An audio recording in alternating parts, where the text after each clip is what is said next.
Celts, the Revs, and the Bruins. Boston's home for sports is 98.5, the Sports Hub. Please leave the information. Essential Sports Hub headline presented by Celsius Energy Drinks. The championship game of the Four Nations face-off took place last night at TD Garden, and the U.S. had a 2-1 lead on Canada midway through the second period, but they couldn't hold it, and they lost 3-2 in overtime. Connor McDavid, the game winner at 8:18 of OT. Jordan Binnington added 33 saves in net, including a couple of big ones in extra time. The Bruins will get back to work tomorrow night in that same building against Anaheim. Charlie McAvoy was released from the hospital yesterday. He was on hand in the U.S. locker room before last night's game with his right arm in a sling. As for the Celtics, they came back from the All-Star break with an easy win in Philadelphia, 124-104. Peyton Pritchard made 8 threes. He finished with a game-high 28 points in the win. Jason Tatum added the fourth triple-double of his career with 15 points, 11 rebounds, and 10 assists. The truth is, I was telling him earlier that, I envision myself as one of those guys, the LeBrons, the Steph, the KDs. I want the next generation to view me as that. Celtics have won 8 out of 9 now. They play the Knicks at TD Garden on Sunday. In other NBA news, San Antonio announced yesterday they are shutting franchise cornerstone Victor Wembanyama down for the rest of the season. He's been diagnosed with a blood clot in his shoulder. Milwaukee's Bobby Portis suspended for 25 games after testing positive for a banned substance. The Patriots have re-signed exclusive rights free agent tackle Devontae Jacobs. Future Hall of Fame Dallas offensive lineman Zach Martin has decided to retire. Red Sox open up their preseason today in Fort Myers against Northeastern. They have also signed free agent lefty Matt Moore to a minor league contract, and the Yankees yesterday signed manager Aaron Boone to a 2-year contract extension. Sports Hub headlines are brought to you by Best Ford. Looking for great deals on new Fords? Go to the Best First. Best Ford in Nashua. Head to bestfordofnashua.com. I'm John Wallach of Boston's Home for Sports, 98.5 The Sports Hub. Your next update at 6:30.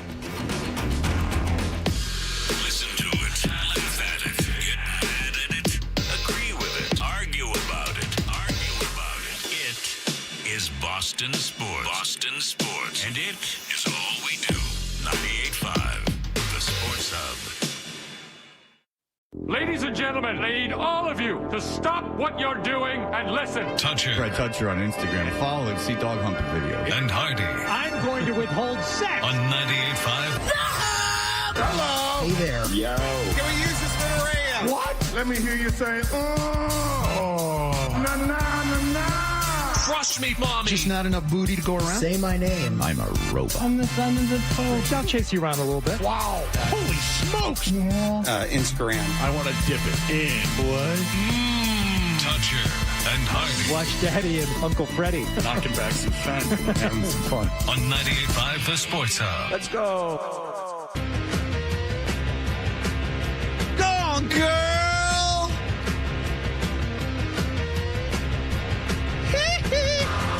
Hey! Good morning, everybody. Good morning. We are Toucher and Hardy, brought to you by FanDuel Sportsbook. Make every moment more with FanDuel in the Town Hair Tire Studio. Town Fair.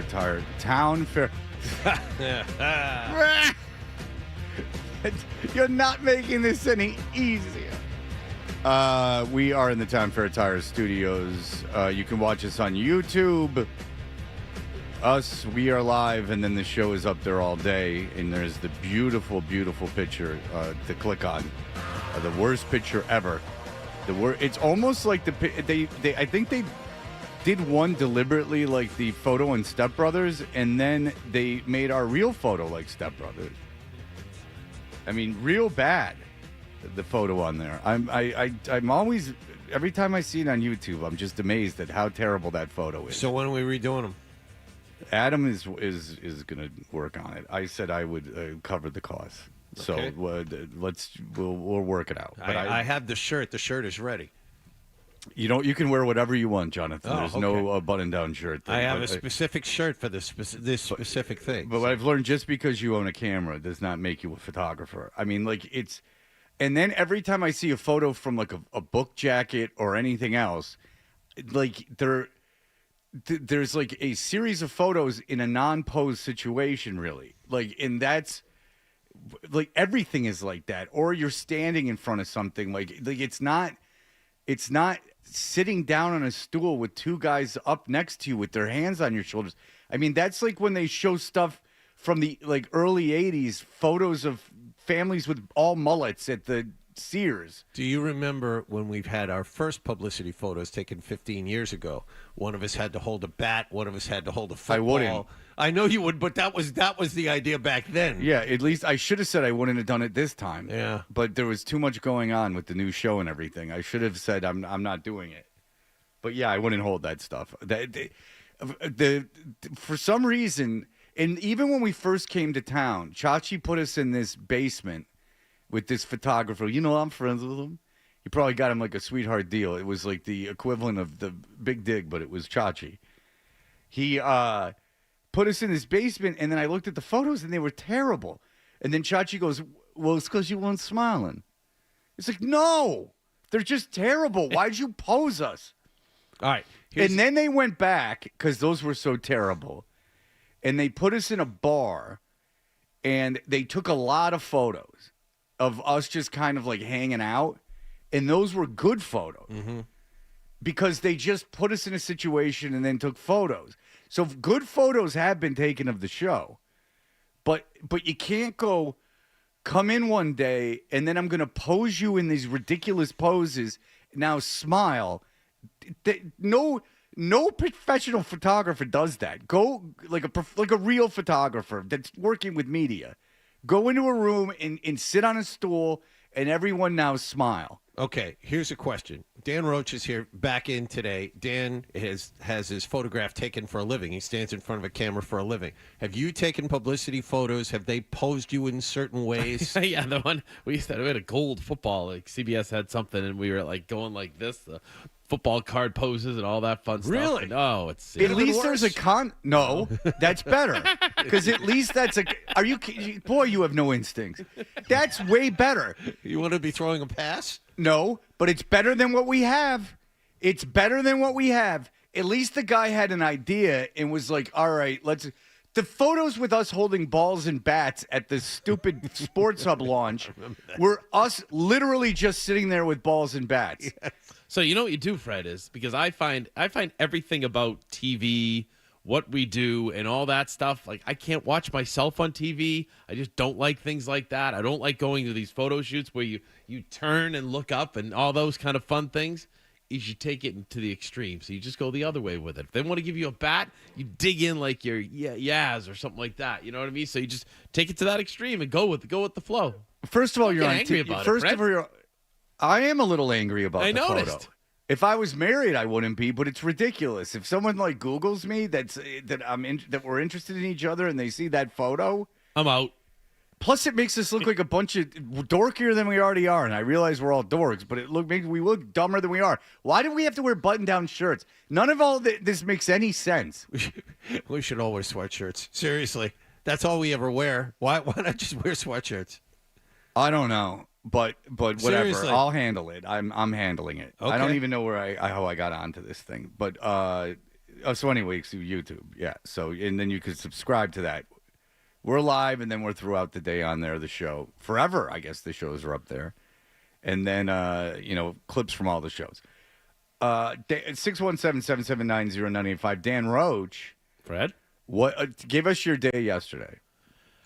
Let me see. I got up and went to the morning skates over at the Garden for both teams. Got sound and reaction afterwards about what it was going to be like to play in this game. Then I went back to the TV station for a couple of hours, and then back to the Garden by 3 o'clock, and did our TV duties from 5 to 6:30, and then just soaked in all the atmosphere of the game, everything that was, and then I left maybe somewhere in the second period to go back to the TV station because I had to do the 11 o'clock news and sports and everything else, and then watched the McDavid score, and then went home and get to bed, I don't know, 1 o'clock or whatever. All right, so what... it was awesome. Yeah, so what percentage of the crowd, I've already asked you this, but for the air, what percentage of the crowd would you say was Canadian fans? I think it was like 60-40 maybe. They were there early, too, because there was a lot of red in the bowl commies. early for the Team Canada jerseys. So yeah, they were there very early, but it was good. It was real good. And the Canadian national anthem, that was much discussed. What happened? It was just they booed at the beginning, fans, but then everybody sang the song at the end, and it was loud and it was great. It was weird because watching it on TV, Sean McDonough said a smattering of boos throughout the anthem, and then you look online, and of course everyone's like, "That's the worst rendition of "Oh Canada" I've ever heard in my entire life." Was any of that true? I don't know. It wasn't like she paused at weird parts and everything else. It was kind of like she looked like she wanted to make it her own. But yeah, I think that's what these people, these hockey people are. Have you ever been to Montreal for a hockey game? I have not. It's just crazy. Everyone has like a winter coat on, smoke cigarettes outside, and they all talk hockey. And it's just and they're content talking hockey. It reminds me of David Ortiz and all of his. Remember the 2017 All-Star game in San Diego? David's last year. He had his family, friends, and they were all everywhere. Talking baseball nonstop. They don't like John. They would welcome you as a family member. Fred, the same type of thing. If you were into baseball and you were talking baseball and you loved everything about the game, you're welcome. And that's how Montreal fans are too. And they complain, and they were complaining all week long about Connor McDavid. Where is he in the big games? Jordan Binnington. Why have they gone to Binnington? And then they're cheering when they make the big plays and the big saves. I mean, they are diehard hockey nonstop. My wife traveled yesterday morning to Montreal, and she got up there. She goes, "You have no idea how big this is up here. None." She goes, "You think it's fun and everything around where we are." She said, "It's crazy. Everywhere she went, it was insane." That's all people were talking about. And that was my point, is this whole thing is a Canadian affair. Driven. It really is. It's all because of Canada. Like these guys when they were kids played against each other and stuff like that in these international competitions because they're the best. But in hockey, they know if you're good when you're two. So like they all played against each other. Right. You ever see that commercial with the guy holding his baby? Is he skating yet? And the kid's like 2 months old. He's like, no. I said, well, there's always other sports. Yeah, exactly. That's the thing is that it's like tennis and hockey. Those are the two things. Soccer sort of too.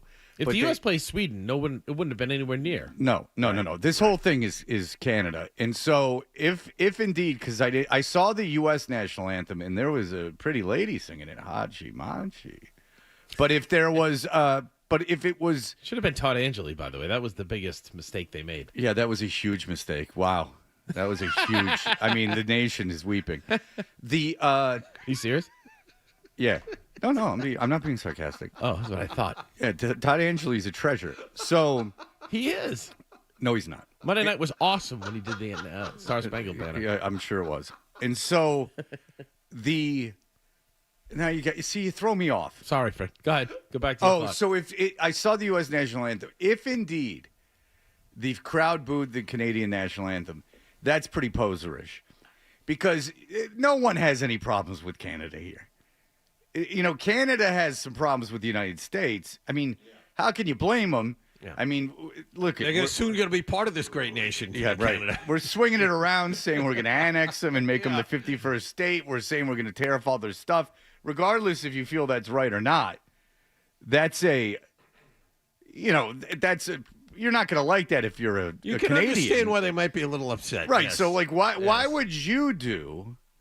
Why would you as an American, because we're all American, why would you as a United States person sit there and boo the Canadian national anthem? What do you have against Canada? What have they ever done to you? I mean, if anything, Ottawa gave us Tom Green. Dan, go ahead. Freddie, I just want to say that listening this early has been the greatest honor of my life, greater than the birth of my children. I have 10 words. I love you, but I'm not in love with you. I hate sweet goodbyes. I don't know how to do this. But I'm just on vacation. I'll see you next week. Oh, Dan. Well, thank you for making it about yourself this early in the show. Thank you, Dan. Dan Grandy there is what he was doing. I take it that was a Sean Grand type situation. I kind of caught on midway through, yes. Juliano, who is this? Hi, this is Julian. Fred, I sometimes email you, but I decided that today I had to call you because an unfortunate side effect of being your listener is that you get to know a lot about feet. So yesterday, finally, my wife asked me, why do you know so much about feet? And I said, no, so anyway, the reason why I'm asking is because she's a marathon runner, and so now she has a very bad nails, and so she started asking me, if you know so much about feet, do you think that crooked feet are also exciting for the feet lovers? Crooked feet, you're saying, are excited for? You're asking if they're excited? Yeah, he's asking. I'm asking, yes. Well, you know that I do not have a foot fetish. That is why I find it so funny. I do find it innocuous, though. I would guess that there is a subset of people that are into weird feet, like damaged feet, and I would imagine that your wife could make money because I would imagine it's a lot more rare, and that they'd be willing to pay a lot more money. If that answers your question, I didn't understand everything that you said. But I did know it was about feet. I appreciate you emailing. You have alerted the listeners to a different subset of people that are walking among us that like feet. Some of it, some of these things I'm just making up too. When I'm doing DA, I don't really know. Don't tell them that. What's going on? I am very if my taste in sex is very, very, very bland. Very, very bland. It's almost as bland as it could be. It's no more than one man, and really no more than two women, and I don't even like anything outside of the norm in terms of all that stuff. Dan, I'm not incorporating you into this. Fear not. So what? So you went back to the station, and you did your broadcast at 11. What time did you get back? Because you live how far from the station?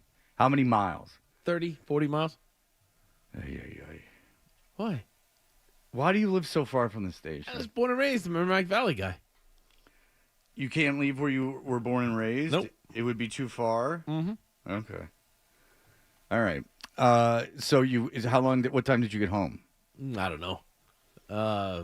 12:40 maybe. And you're all riled up because you just got off the air. What time did you go to sleep? Sometime after 1:15, 1:30. Okay. He walked in the door here at 5. Okay, so what time did you get up this morning? 4:15. I overslept.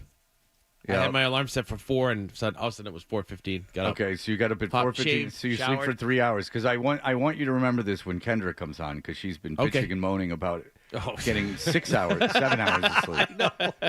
So please remember this. Let me make a note to talk to Kendra about this. Actually, when she's sitting here, have Dan go through his day again when we start at 9 o'clock. I mean, and she's half Dan's age. Dan is she's how old are you? Yeah, she's than half. Less than half. His age. She's 28. Yeah, well, not for long. And so you did that, and you came in. And how do you feel today? I'm fine. I'm good. Do you have to work tonight? No. So starting at 10 o'clock, gentlemen, yes, I am off the rest of Friday, Saturday, Sunday, Monday, Tuesday. No, really? Can you nap? Yes. Yeah, I'll nap briefly, but at 1 o'clock, Sox Northeastern. Yep. So you know what he does? Yeah. He goes home. He gets the lineup cards. He spanks it, and then that puts him right into La La Listen, can we Land. have a sex-free Friday? No. Come on. No, we Let's have do a lot that. of things planned. Make You're a gonna pact with me. You're going to have to planned. sit here and take it, Dan. No, We have I'm a not. lot of things I'm not. planned today. It's so much I might planned. walk out A today. lot of things If you planned. walked out, that would be the greatest thing that's ever happened. Don't tempt me with a good time. All right, very good. Well, we only can do one segment of last night. It's going to be 4 nations. We'll go through it. Because between Bert and Kendra, there's a lot of divas floating around this place. Bert has demanded that we move him. He wanted to be moved to yesterday, but he asked like the day before. No, we have the shows planned. We do, believe it or not, plan shows. So no, you can't move. If he asked a week in advance, and then what are we going to have him on? Monday, and then he's like, I can do Monday instead. So we're going to have him on Monday and Friday, off season. 2 hours of the show devoted to Bert in the off season. Boo. Yeah. Well, all right. So anyway. 4 nations. We're going to do that next. All right. Well, we'll have that for you in just a moment.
watch a game last night.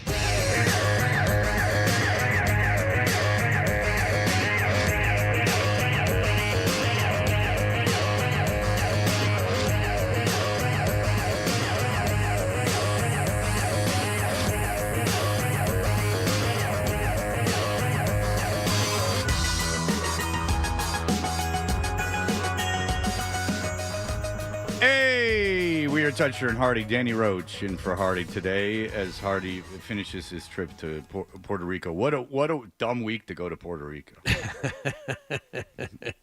Nice warm weather he's missing. I mean, in just the sheets of ice. Yeah, that's been exciting.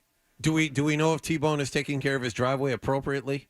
I talked to T-Bone about it, and T-Bone didn't respond to me, and I don't know if that's just the way T-Bone is or if he was completely disinterested with the conversation. He's a very quiet person, so that's possible. Yeah, it's a little weird. It's a little weird. Like, I was trying to talk to him because he at one time got mad at me for not remembering his name.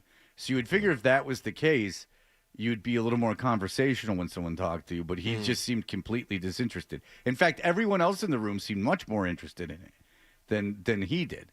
So I've given up talking to him. Okay. What happened last night is brought to you by Leonard Hair Transplant Associates, where your hair doesn't have to be a game of what happened.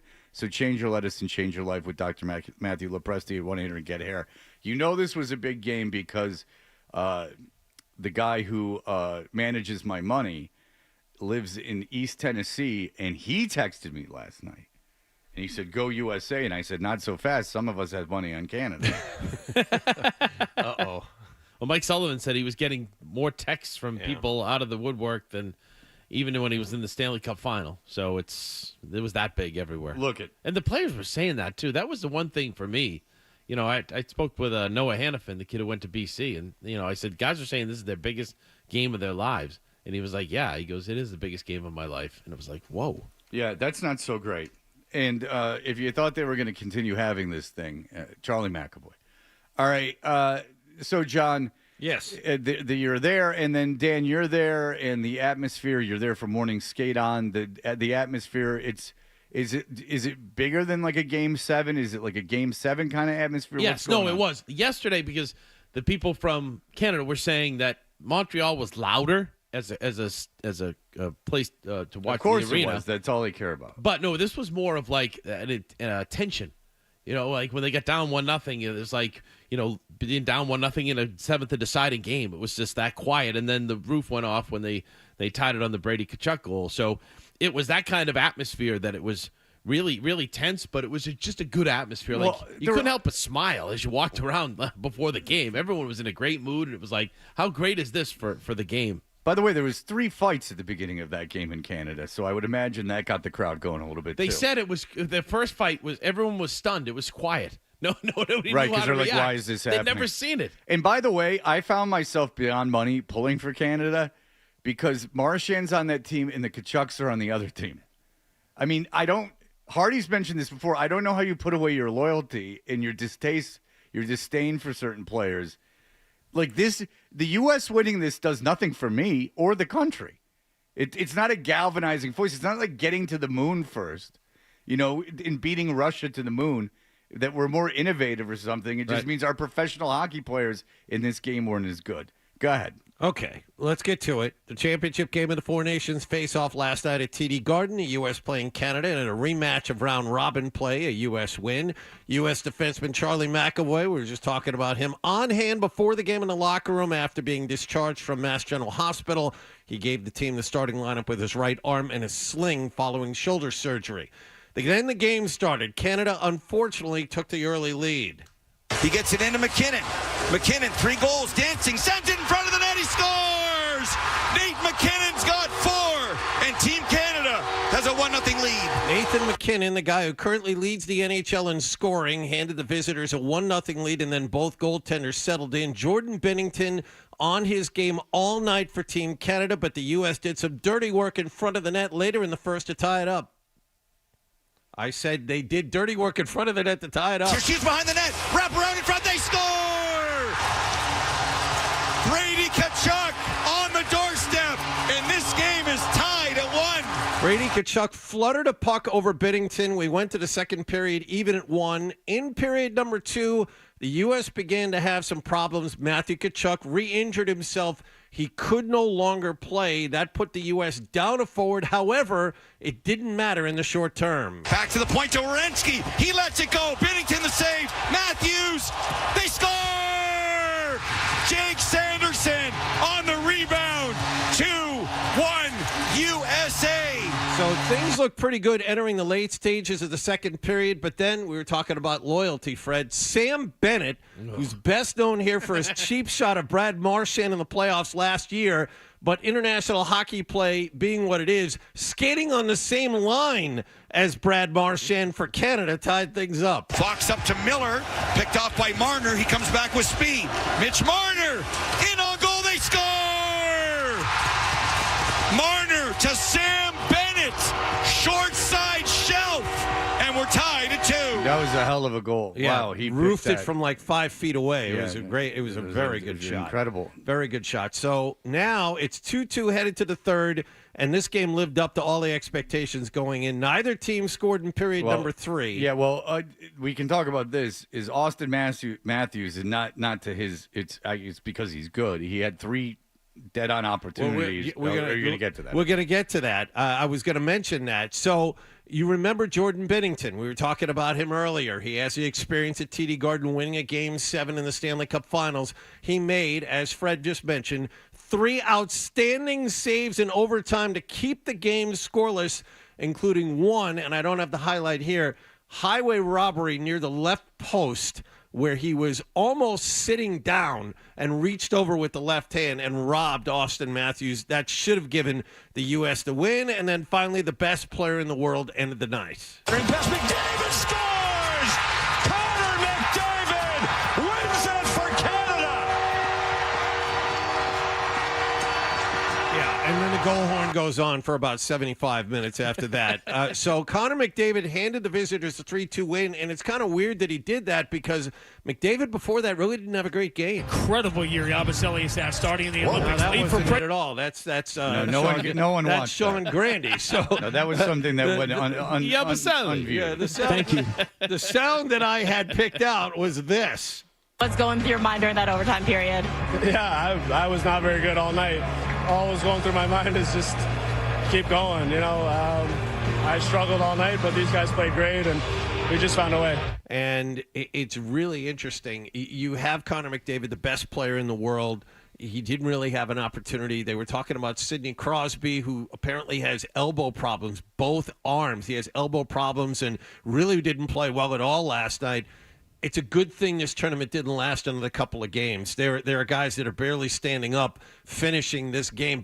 And what that means for the second half of the NHL yeah, I know, season and you still have 25, 30 games to go. Oh, and the playoffs. And the playoffs after that, which are much more, which are just as brutal as this in totality. How motivated are these guys to get back at it tomorrow? Right? Yeah, I mean, if you want to see A-plus hockey from your superstars, ticket, right? Grab a ticket to this weekend's games. But just for last night, sometimes these games don't live up to the hype. This game was great. Well, beginning to end. The real unbelievable was the saves on Austin Matthews in overtime. Like that, Austin Matthews had 3 great chances, and again, it's not Austin Matthews' fault. Like Austin Matthews put himself in that position.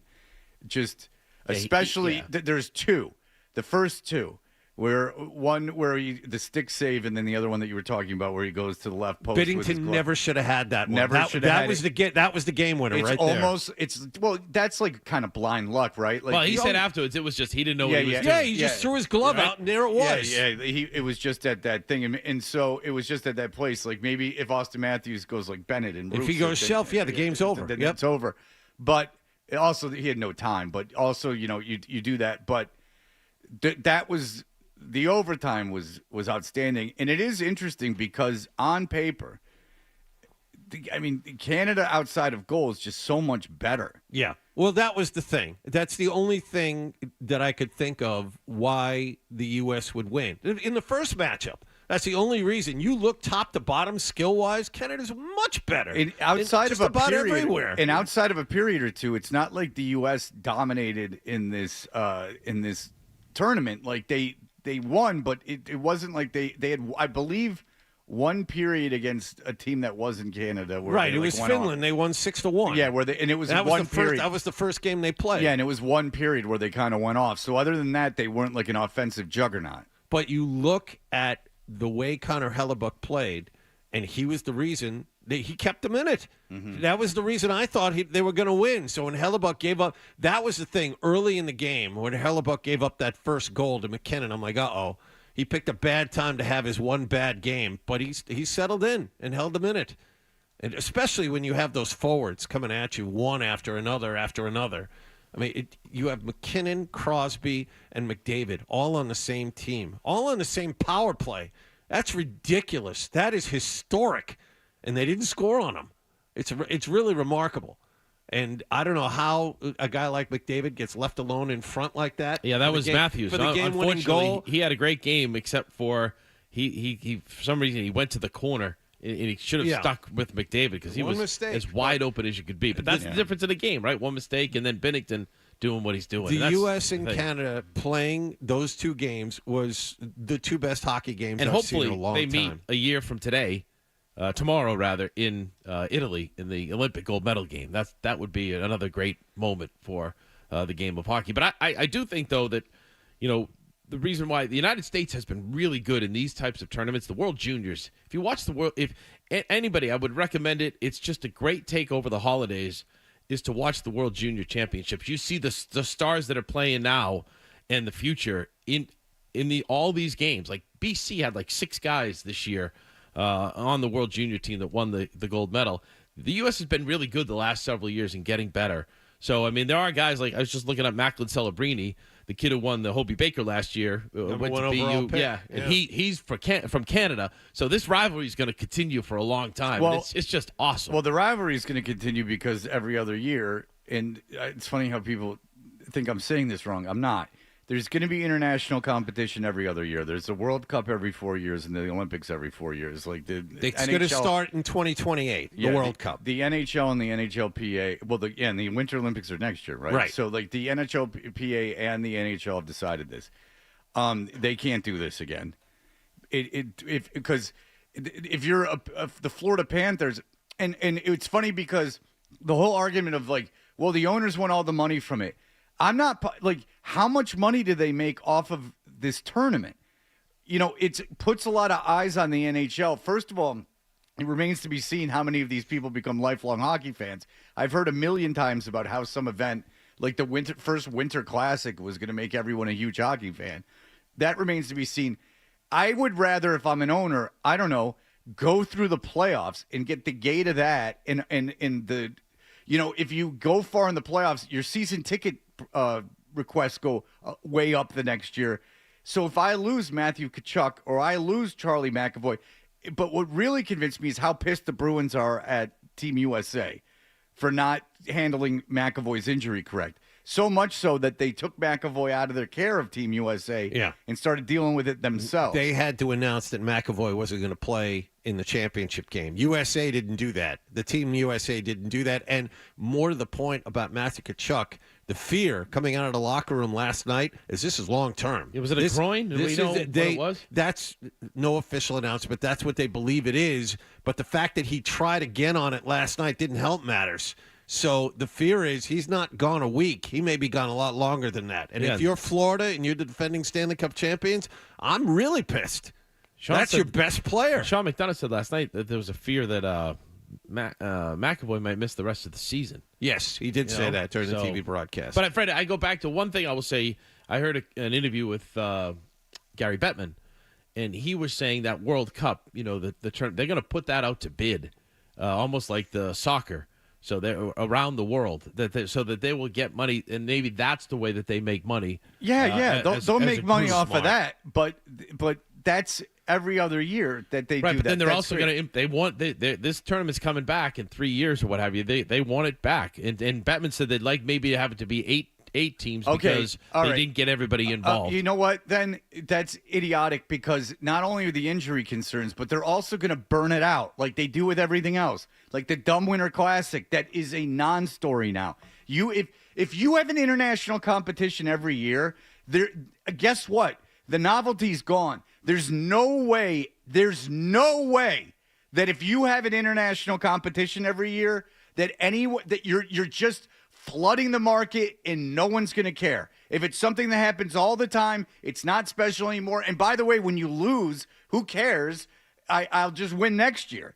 Like this was a big deal because it was organic. It was organic, and Canada had won, and they didn't play in the Olympics last year. The NHL players didn't play in the Olympics last time, so it's been a long time since there was professional players in international competition.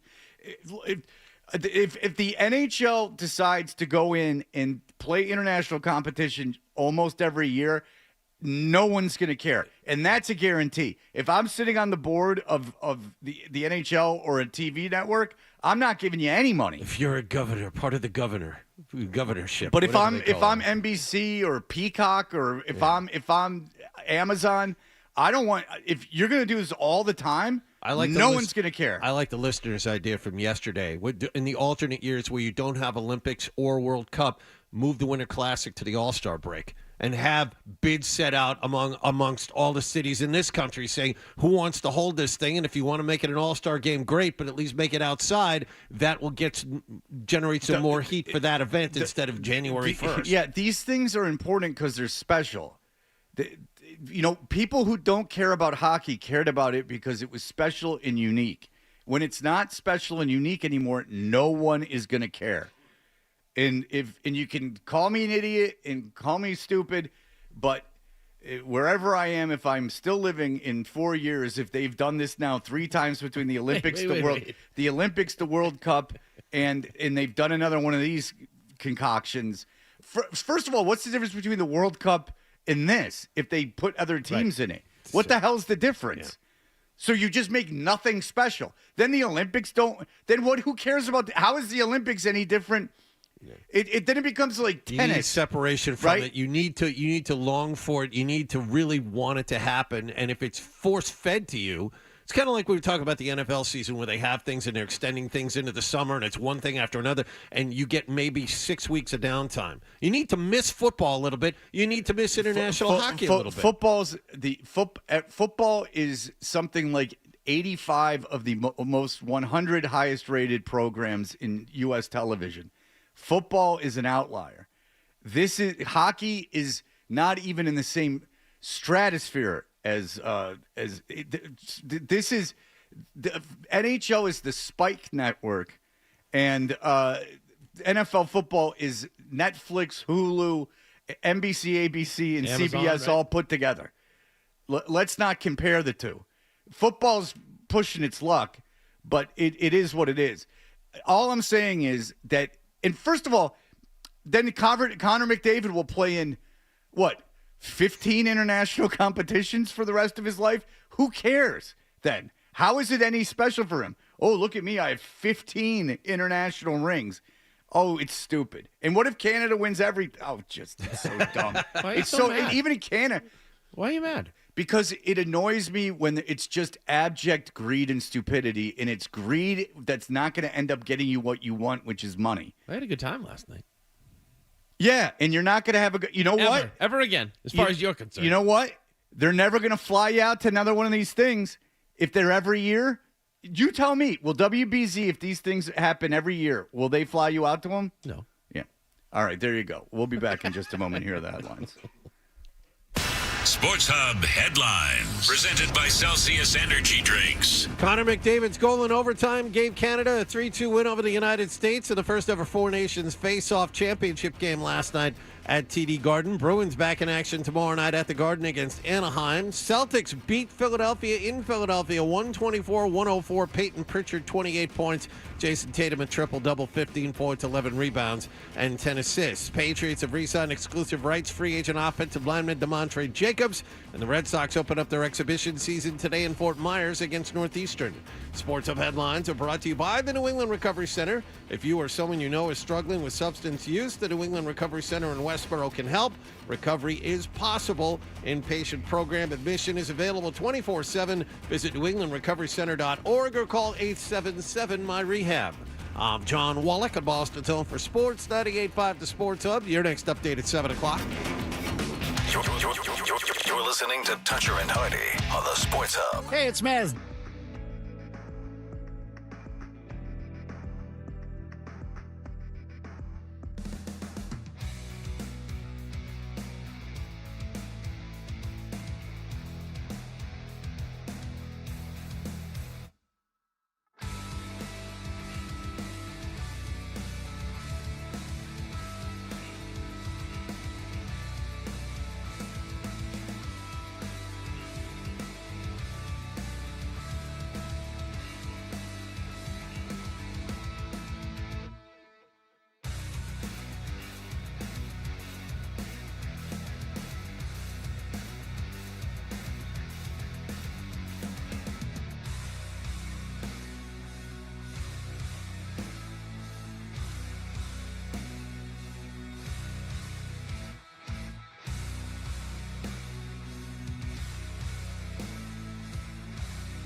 Never wrong. Right here.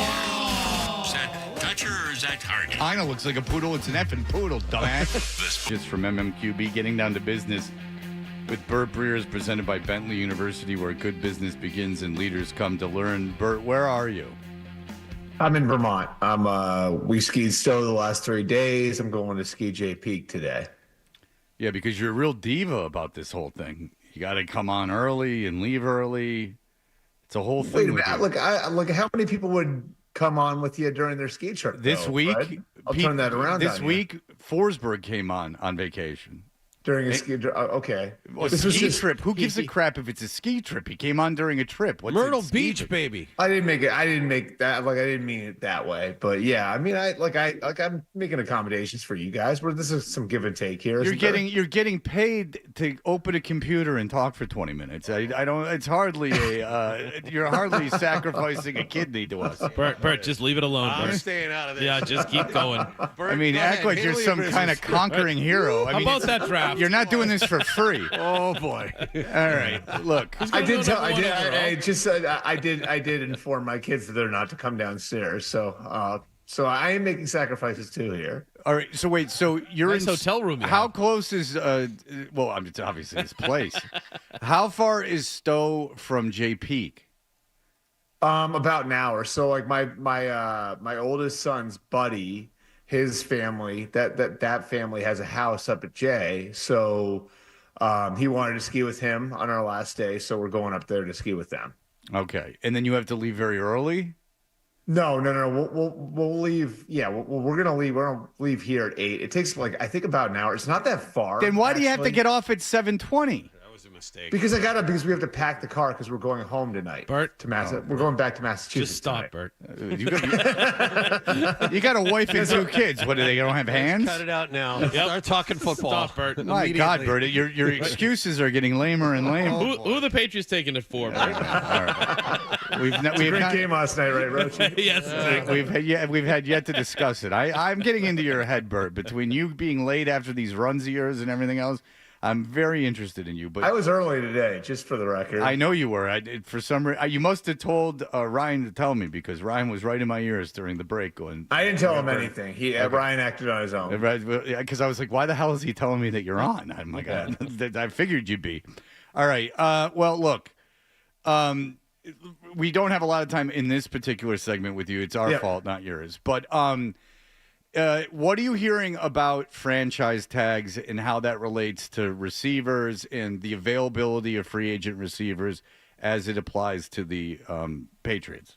Yeah, I think there's a couple things at work, and I know you're referencing T. Higgins because he's, really the guy that everybody's got circled, and everybody's focused on, and the only one likely to get a franchise tag. I just think he is really rare on this year's market. If you look at a lot of the other guys that are going to be available, they're good players. Stephon Diggs, Chris Godwin, Amari Cooper, but those guys are all third contract guys. Cooper Kupp is even older than that. So T. Higgins is the only guy who I think you could look at and say, this guy can be a potential number one for us. And he's in the prime of his career. He's 26 years old. And that's why I think taking the swing on Brandon Ayuk last summer made so much sense. As the cap goes up and more teams are willing to spend, it's becoming harder and harder to find guys like that. And I know everybody wants them to spend on the veteran market and make a big splash and everything else. The reality is the cap is going to be closer to $300 million this year. And you're looking at it, most teams are going to be able to keep guys like this. Now, this is a special circumstance because there's 2 number one receivers on that team, basically, with him and Jamar Chase. So that might be why they'd let him go. But yeah, there's so much space right now. Joe Burrow's putting so much pressure on management there to get all of these guys signed. That I don't know. If you had asked me 4 or 5 months ago, I would have said there's no way they're gonna tag Higgins. But because Higgins is so unique to the market, there aren't a lot of guys like him that become available now. And because, the top of the market is so far above what the franchise tag number is going to be for Higgins, which is around $26 million. I think there's a good chance that they do it next week. Okay, and within the next 2 weeks. Okay, so if he's off the market, and we'll go into the rest of free agency coming up, but the last question I'll ask you before we go to break is McMillan from Arizona is on all these mock drafts as the number one receiver, and I don't think there's anyone even around him. We had a guy on yesterday from CBS. Unless you count Hunter, which Travis Hunter, but however you want to count him, but yeah. But you're hearing Travis Hunter is gonna be an elite corner, right? He was listed as a cornerback for the combine. Yeah. So there's a reason behind that, guys. That's sort of interesting. If you want me to explain, that. All right, go ahead and do that, and we'll get into McMillan next. Yeah, okay, go ahead. Yeah. So really quick, what happened with Travis Hunter is his people in the combine people talked about it. And he hasn't said whether or not he's going to work out yet, but they wanted to give him the chance to work out at both positions. So the way it works is like the position groups go in on different days. And really for every guy, the first 3 days are pretty much the same. And then the fourth day you have the workout, which obviously the workout is different for every position. So the corners go in a day before the receivers do. So by classifying him as a corner, you're allowing him to have the option to work out both days, So he goes through the first 3 days, which are the same for everybody. Then the corner workout, I believe, is Thursday, and the receiver workout is Friday. It might be Friday, Saturday, one or the other. So it'll give him the opportunity to work out at both positions if he so chooses. So it was sort of him and the combine people working together on this, where they wanted to at least provide him the opportunity. They had to classify him as something. So they classified him as a corner for that reason. But even if you go to NFL.com where the official lists are, he's actually listed at both positions. If you pull up the receivers, he's there. And if you pull up the corners, he's there. So it was more a logistical thing than anything else. But you make more money at wide receiver, but he might be better at corner. So I would say it's harder to find a number one corner. Yeah. Right. Yes, you can make more money at receiver if you're Justin Jefferson, if you're Jamar Chase. So what's the chance of him becoming Jamar Chase or Justin Jefferson or one of those, that level of guy versus becoming Patrick Surtain? I think a lot of people would say it's harder to find a guy like Patrick Surtain than it is to find a really good receiver. And if he's not a great receiver, if he's not a truly elite receiver, then he might wind up making more as a corner. Yeah, and you've said this before, is that a lot, if you look at all these guys that played in the NFL, they're pushing their kids to play corner because of because there's more it's the 6'1", 190-pound guy, which is basically what Travis Hunter is, right? It's how many guys at that height and that weight are playing receiver in high school and then playing receiver in college versus the ones that are playing corner. It's much more rare to find an athlete like that, an elite athlete in those dimensions at corner. So go play corner. That's the idea. Here's the other thing about it is it's much easier for a coach to have a guy playing full-time defense and have packages on offense than the other way around. It's just you have to incorporate a guy in the defense. And I would say this too, that's how they did it at Colorado. People don't really know this, but at Colorado, he was practicing and doing a lot of his meeting work on defense. And then offensively, he played full-time, but they were signaling routes in from the sideline for him because he couldn't, obviously you can't be full-time from Monday through Friday at both positions. All right, very good. Bert has got a lot of packing to get to. Let's break now while we can still get to him. We will have Bert in just a moment. Touch.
Hub, a Beasley Media Group station.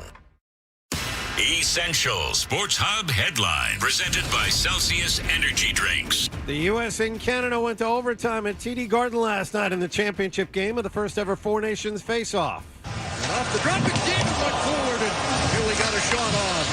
McCarr sends it around. Marner waiting. Connor McDavid scores!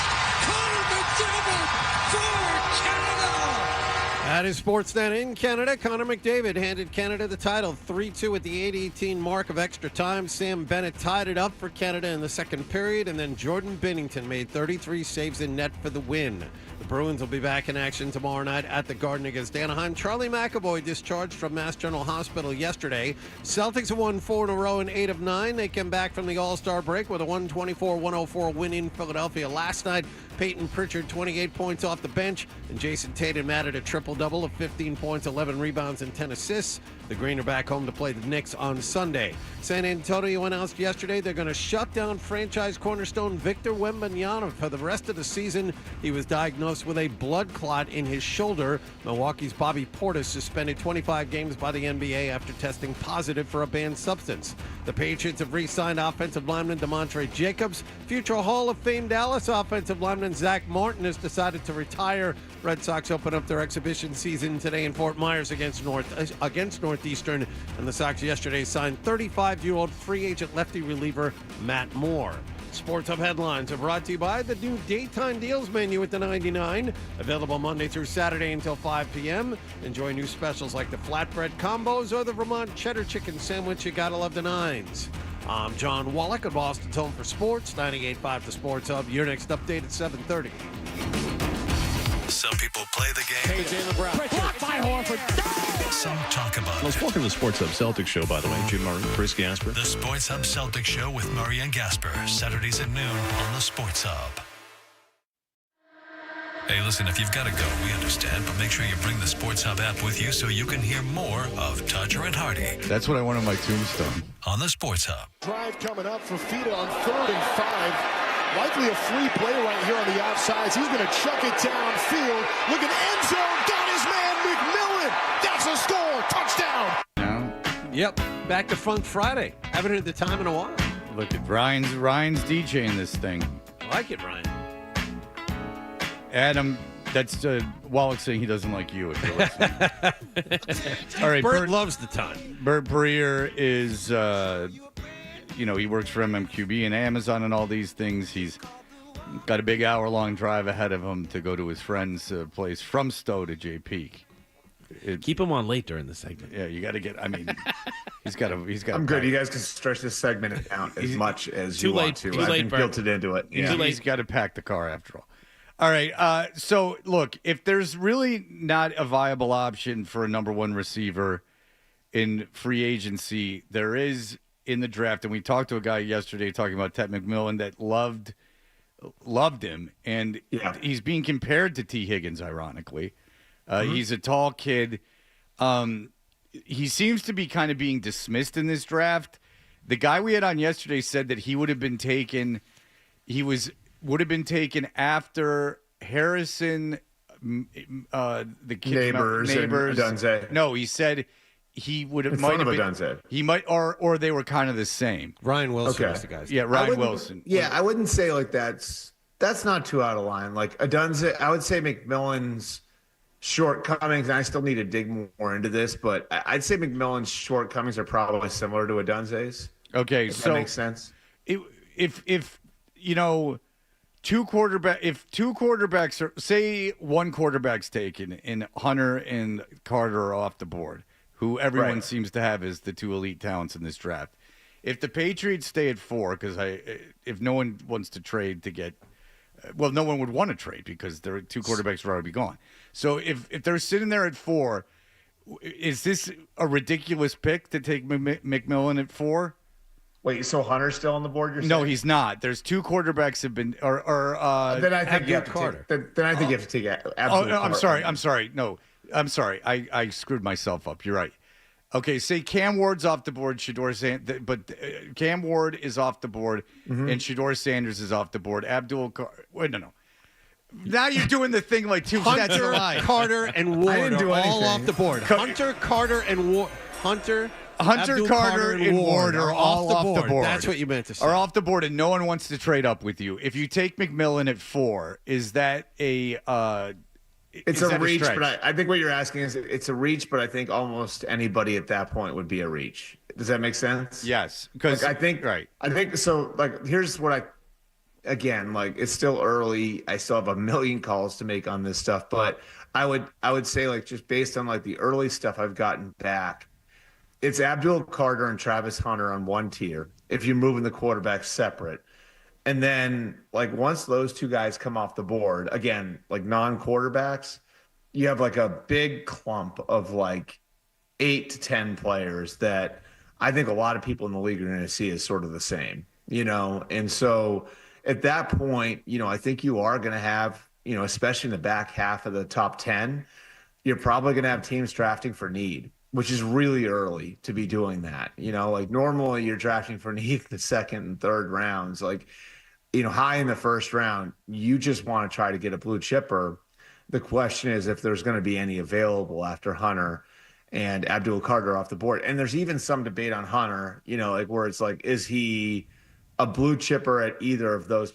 Obviously, he's a very unique talent, but is he Patrick Surtain at corner? Is he Jamar Chase at receiver? Maybe, maybe not, So, like, that's where I think you start to look at it.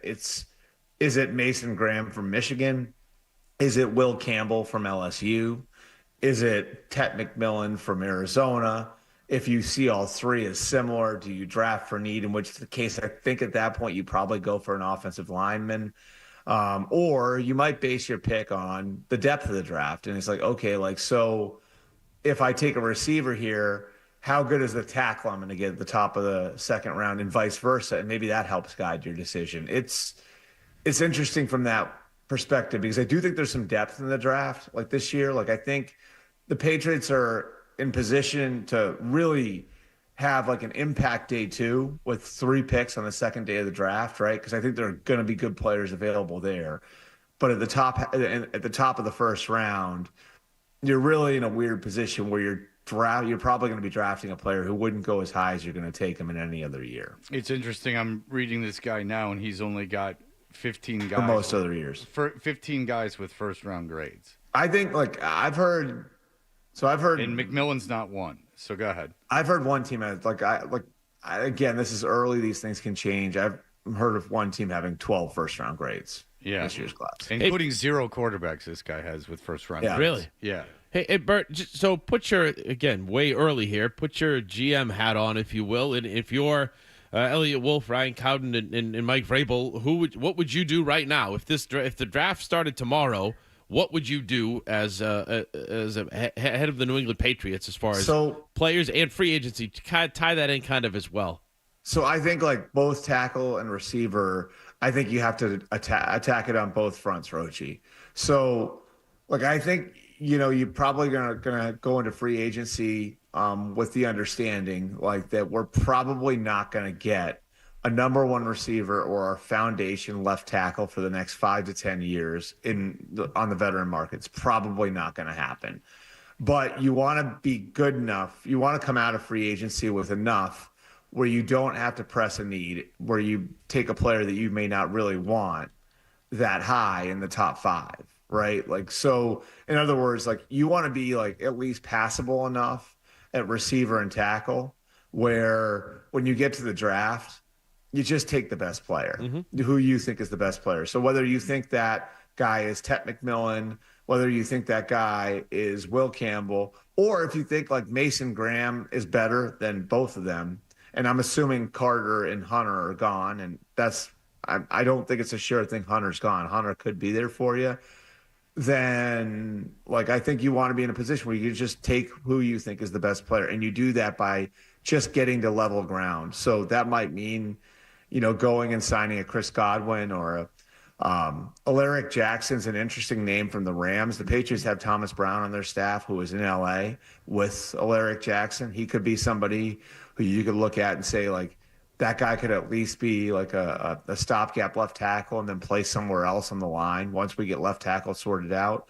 I think those are the sorts of solutions that you're looking at right now, just so you can, again, get to a competitive level at those positions so you don't have to press a need in the draft. What are the odds that Godwin gets to free agency?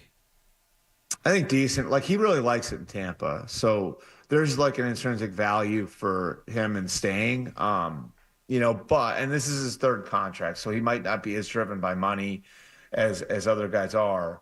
He's the guy that I've picked out, Wallach, is the guy that I would, assuming Higgins isn't there, he's the guy that I think I'd want. Now, like, again, this is the way the market is now because the cap has gone up so much because so many guys are able to take care of so many of their own players. In every one of these cases, you have to ask the question, why is he a free agent, right? And if you look at the guys in this year's market, generally it's because A, they're hurt a lot, or B, they're old. Now, Chris Godwin came into the league really young, so I believe he's only 28 or 29 now, even going on to his third contract, right? You guys can look the age up, but he has been hurt a lot.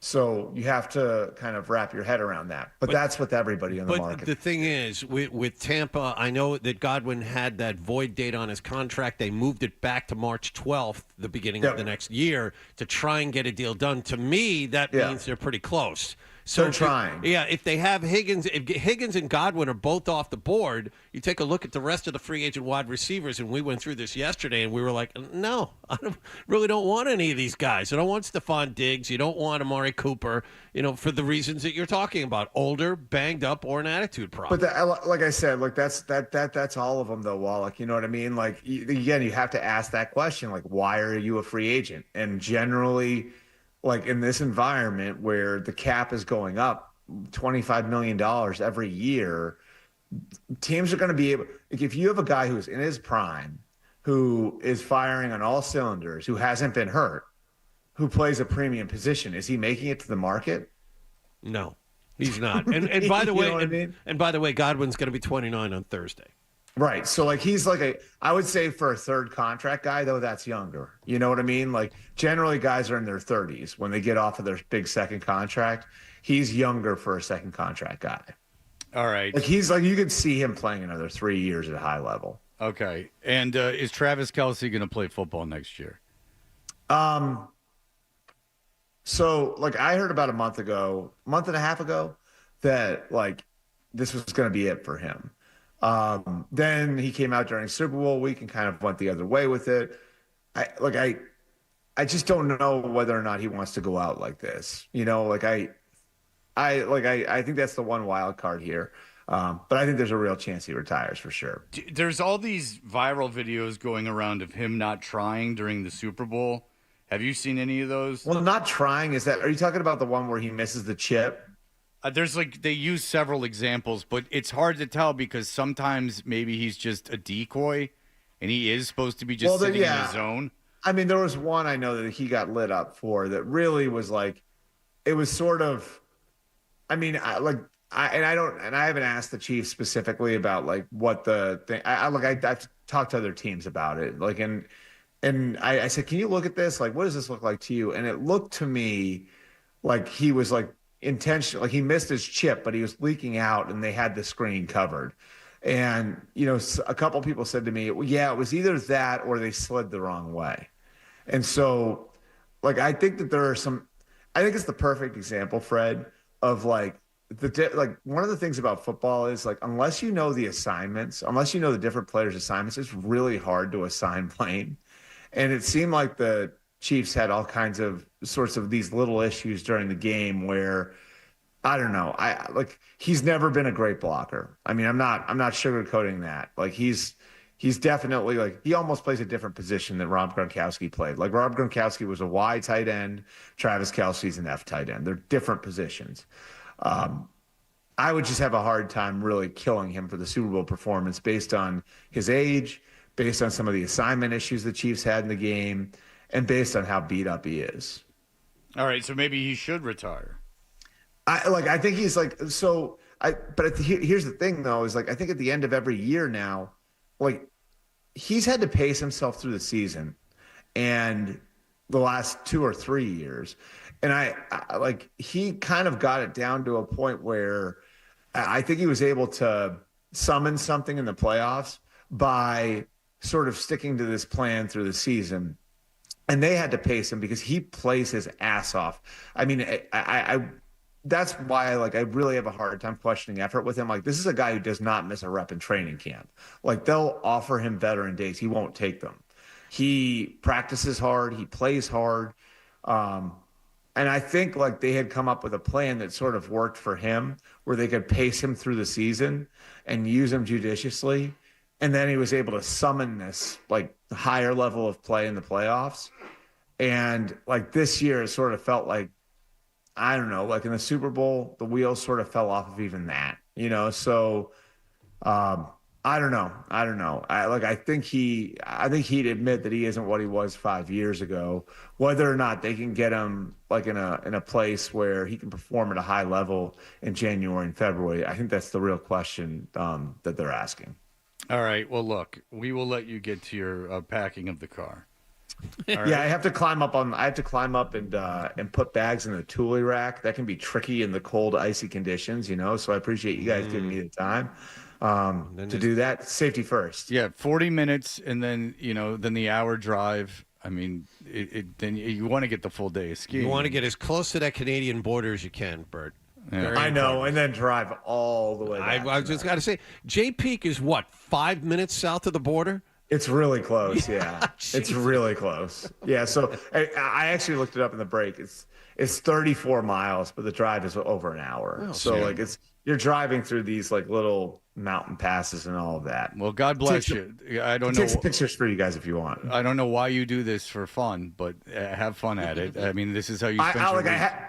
I actually had that conversation with somebody on the lift, Fred, yesterday, as I like that you have to have, if you didn't pick up skiing as a kid, I don't know how you do it because it is the most illogical thing possible. I love it. You guys know my mom. Like I was on skis by the time I was 2 years old because my mom's Austrian. But like I don't know how anybody if you're picking it up as an adult, it just makes no sense. Like the idea of like flying down a hill on sticks. Correct. Well, it's not the skiing that I would have a problem with. It's driving to Vermont to go ski in the winter.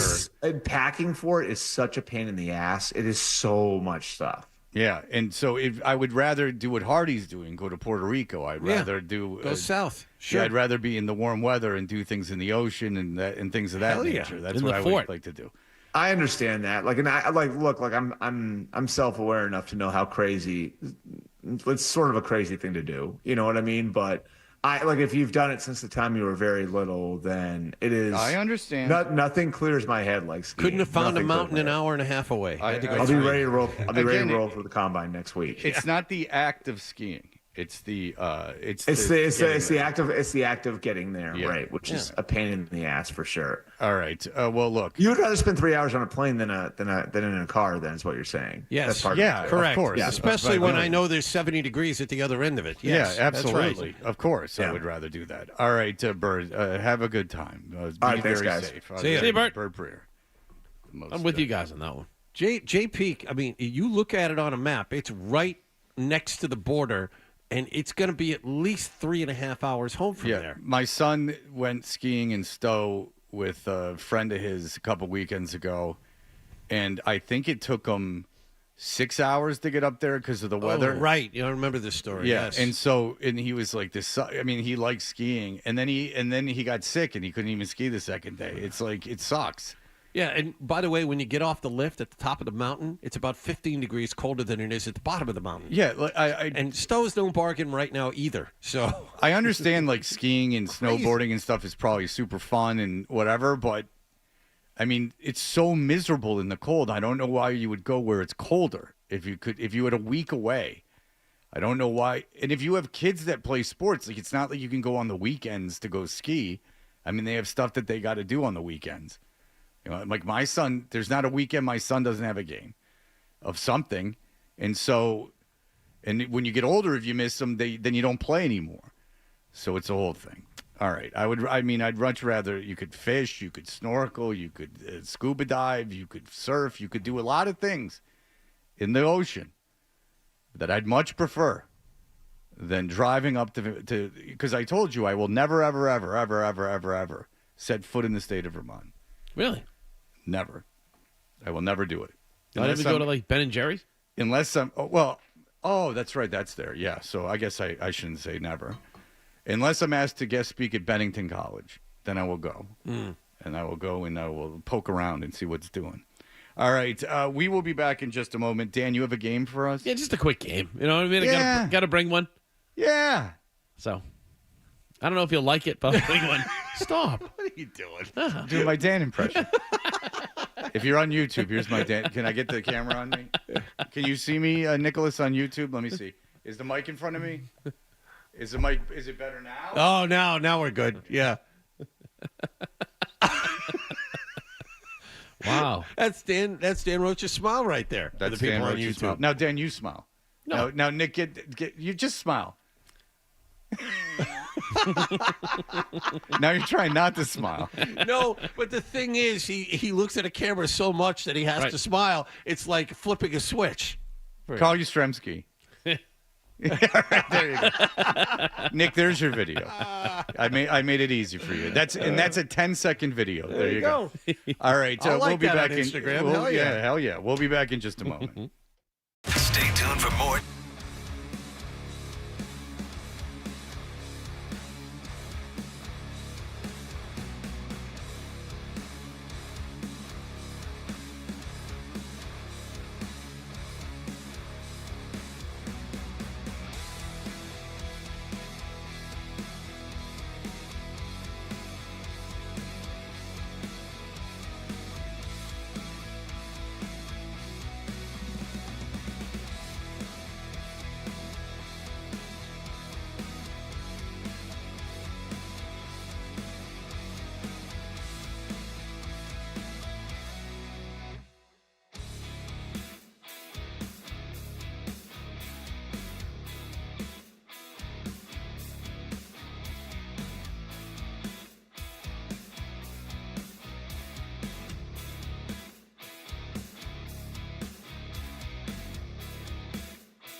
I no longer love baseball. Let's go. Let's ride. 98.5. Like, let's roll the dice.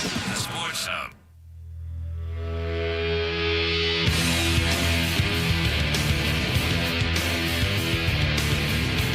Hello, we are Toucher and Hardy.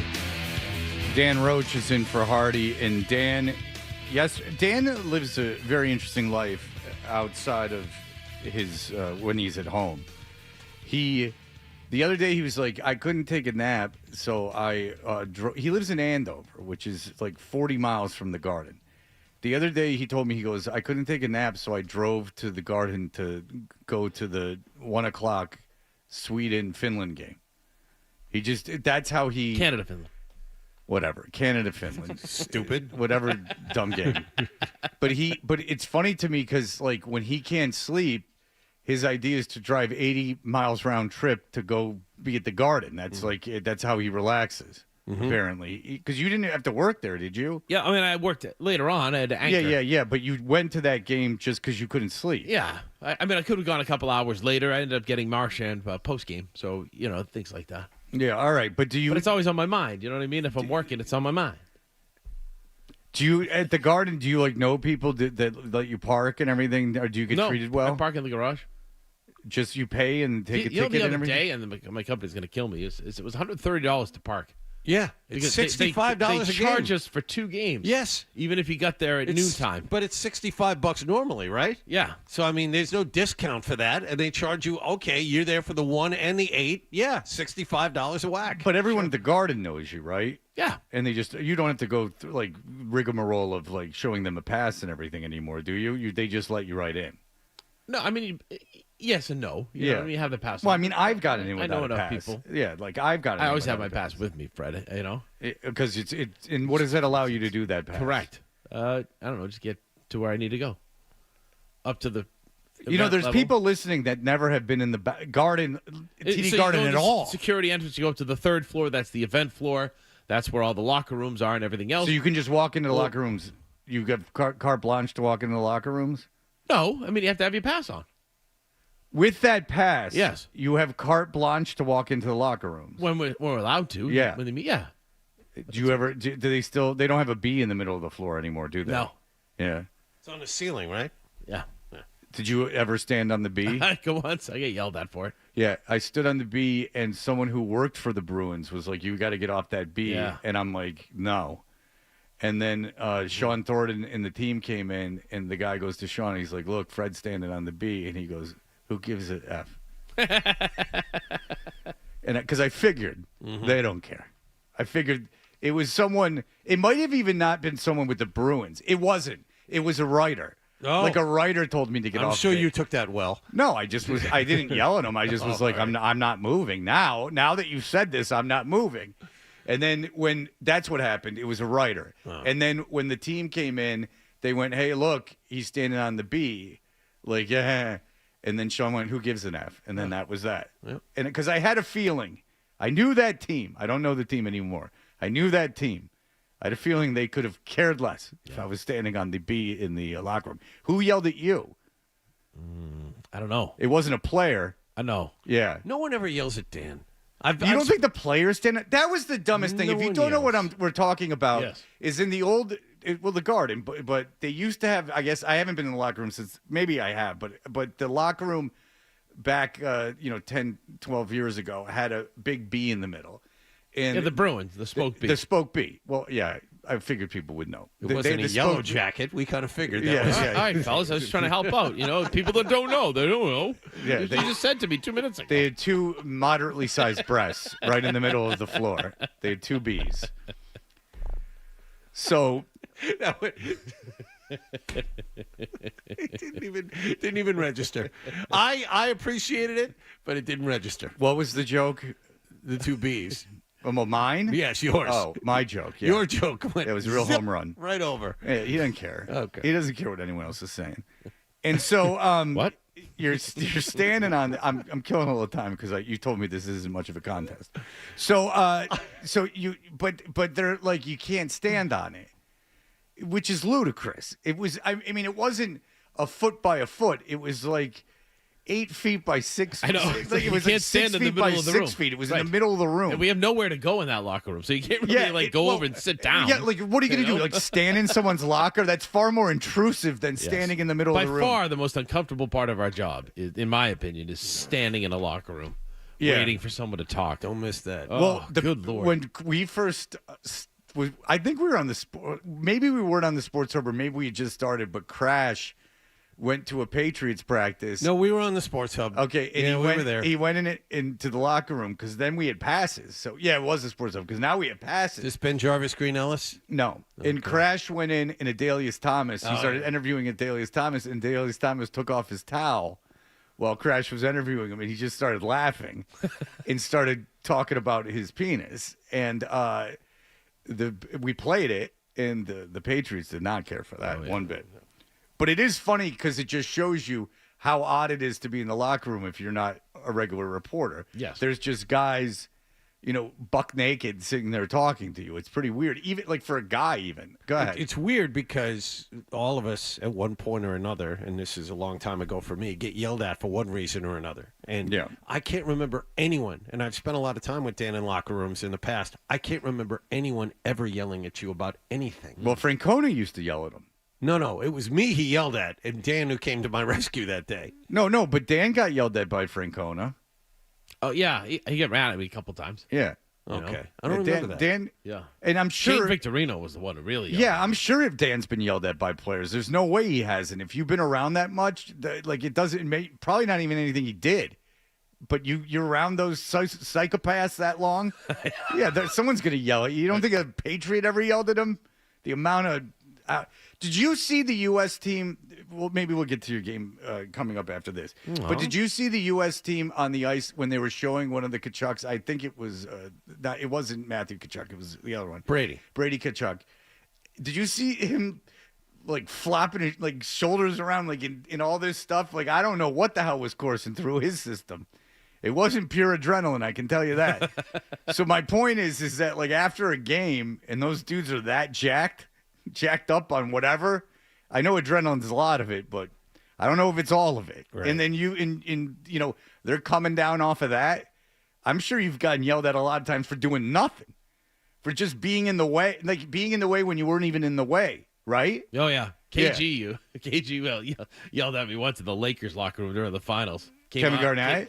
Came out of the shower, and he was going to his locker. I was waiting for somebody. He was jammed in there. Out of my way, MF. Yeah, right? It's just like, okay, go. And then you know what you should have done? Tried to fight him because you would have pretended he was going to, and then he wouldn't have. Like he did in every game. NBA fight. Kevin Garnett wouldn't even NBA fight. Kevin Garnett, there's never anyone who started more crap that didn't finish it than Kevin Garnett in the history of the league. So it's funny hearing him now, like when you see him on your algorithm. You see him like with Paul Pierce, and he's like talking all this and then you're like, you wouldn't fight anyone. You didn't fight anyone. You're bigger than everyone. You didn't fight anyone. I got rid of Facebook yesterday. Did you really? Oh, that's a landmark event right there. What's the How point do you of get rid of Facebook now? It's not easy. Yeah, I had to Google how to do it, and then it's not gone for a month. It goes away on March 22nd. They won't do it right away. I guess maybe there's a way that you could do it right away, but it says, like, it gives me a time to think about it. Really? Yeah. When did Facebook first come out? Adolfo was here because I can remember exactly when it first came out because we were in Boston. So after 2006, and Adolfo and I were at a restaurant in Allston, and he said, have you seen this thing, Facebook? 2004. And okay, well, I got it in 2006 then. So, okay, well, it became mainstream after we were here. Sure. So Adolfo's like, yeah, have you seen this? And I mean, maybe I was late to the party, and I'm like, oh. And I was still like a young man. I was still like, my early 30s. And I was like, looked up every girl I ever had sex with. Like, I was like, oh my God, this is like unbelievable. That's it was one reason. And then the thoughtful political commentary is the other reason. Yeah, exactly. So that's kind of why I got rid of it. I can't anymore. I can't with it anymore. And it's all the same people over and over and over again. And I never put anything up there. So there's no reason for me to be. Yeah, I had to sign up for it. My station made me sign up for it. And my wife was so nervous about it. She's like, what is this? And everything else. So she made me put in a fake date of birth, and all that kind of stuff. I remember that. It was like I put in like January 12th, whatever, and I remember just standing randomly at like outside the Garden or wherever I was, and Lisa Hughes, our wonderful anchor, and I finished up and I said, Lisa, let's go back to you, and she goes, Dan, happy birthday. And I'm like, well, thank you. And you were like, it's not July 11th. I didn't get a free Slurpee because of my birthday today. I'll never forget your birthday. You will never live that day. Oh, it's the best day, Fred, because you walk in with glee into 7-Eleven. And you're like, hey, it's my day. I'm getting a small Slurpee. Thank you. For those of you who don't know, Dan one time went into 7-Eleven and bought a Slurpee. I don't know why. And they gave it to him for free. And Dan assumed it because it was his birthday. How did you know? Which sums up Dan. It was one of the best Slurpees I ever had. He's a happy idiot. That's what Dan is. All right, very good. We will be back. You have a game. Let's get to the game when we come back. All right, why not, right? Yeah, why not? It's Friday. All right, it's Friday. Everyone's a little tired because of last night. And also, everyone's out of town. Yeah. Let's have some fun, Danny boy. Let's have some fun. All right, we'll do that in just a moment.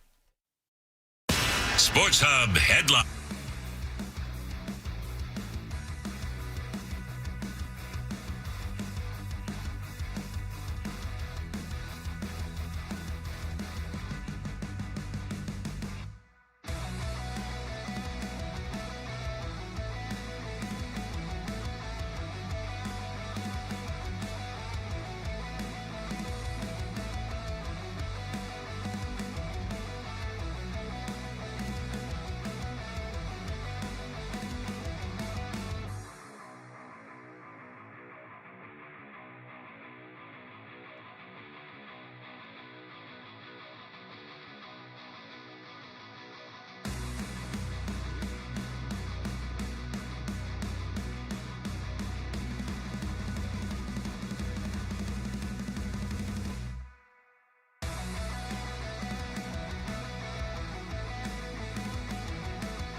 A golden ticket I've gotten. There you have it. Toucher and Hardy resumes on the Sports Hub.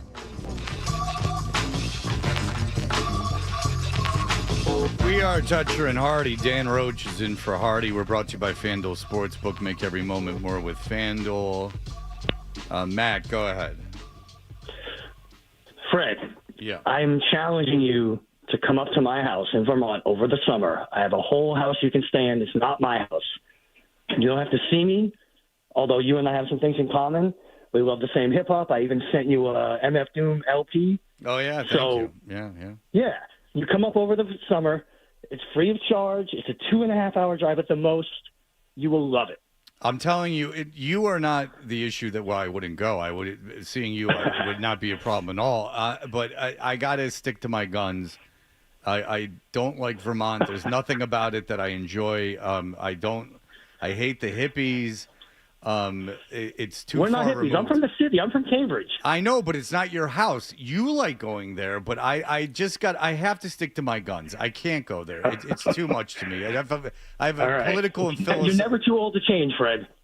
Oh, ain't that the truth, my friend? But we'll see. I will say that I've spent some time at a resort in Vermont, Fairleigh, Vermont. It's right over the border, Lake Maury Resort, golf course, big lake. It was actually a lot of fun. Yeah, it sounds like where my parents live. That's fine. And it's warmer. Okay, we were talking about locker rooms. Mike, go ahead. Hello, Fred, John, and Roche. Always a pleasure to have you on and listen to your voice.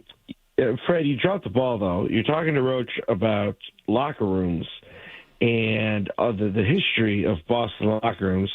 And not once did you ask Roche, the man with the biggest set of genitals in Boston history that he saw in person with his own eyes standing inches from him.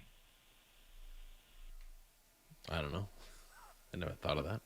Was there anyone that you were like, you don't have to say the name, but were you ever like, whoa, boy? No. Never. No. In a room full of athletes. Yeah. No. You never were like, holy moly. Nope. You know, I walked into a sauna where Dennis Rodman was in there, and I can say it was almost like between our legs we were different species. It was like he has something much different than me. Yeah, he's a cartoon, I was told. Yeah. It's Big a lot. arms? No, his penis. Oh. Length. And then the Chris Webber, I told you, Yes. was in the same locker room as me Yes. a lot. Yes. And that was nothing to be ashamed of either. This was when we were in high school. It was a whole situation. You know, Danny? Yeah. You understand? I just gave you two names. Kaboom. Mm-hmm. Walked into the it was at the it was the same place Kornikova and Fedorov went to, and it was in Farmington Hills, Michigan. Mm-hmm. And I walked into the sauna when Fedorov was dating her when she was 15 and he was in his 20s. I walked in and no one seemed to bat an eye at it. No. Yeah, no. And they were very publicly out. They lived right around me. Nothing Was she wrong really with that young? Yeah. Yes. Yeah. I think she was 14 or 15. Yeah. She had turned pro, though, so it was fun. Yeah, it was. She was. She was. I think she was exactly my age, and she was stunning. But it was, or maybe I was a year older than her. But she was stunning. But it was really strange. I mean, she was like, they were very public and out and about, and it was. I don't know the legality of the whole situation at that point, but I walked into the sauna, and there is Dennis Rodman. And he's all long and he's 6'8", and he's completely nude. He's not even sitting on a towel. And he's the only one in the sauna. And me and my friend walked in. My friend Jason walked in. What'd you say to him? To Rodman? Yeah. It was so surreal, freakishly large that it was just like, I can't even be in here. Like I think we sat down for like a minute. And then we're like looked at each other, and I think Jay left first, kind of like throwing me under the bus. and then I mean he was completely naked. Yeah. He knew what he was doing. He was showing off, is what he was doing, Dan. Mm-hmm. You're not supposed to go in there naked. You know what I'm saying? Bob, go ahead. Hey guys, good morning. Hey, what's up? Dan, yo, you have Apple Plus? Oh yeah. Do you ever see the show Disclaimer? No. Kate Blanchett, Kevin Kline, Sacha Baron Cohen. You won't even know it's Sacha Baron Cohen. It's a really good show. Highly recommend it. Okay. But there is this young actor named Louis Partridge. Pretty handsome guy, you know? Yeah. And what do you think? Once in a while? Dan, if you had to sleep with one man, who would it be? Oh, gosh. Yes.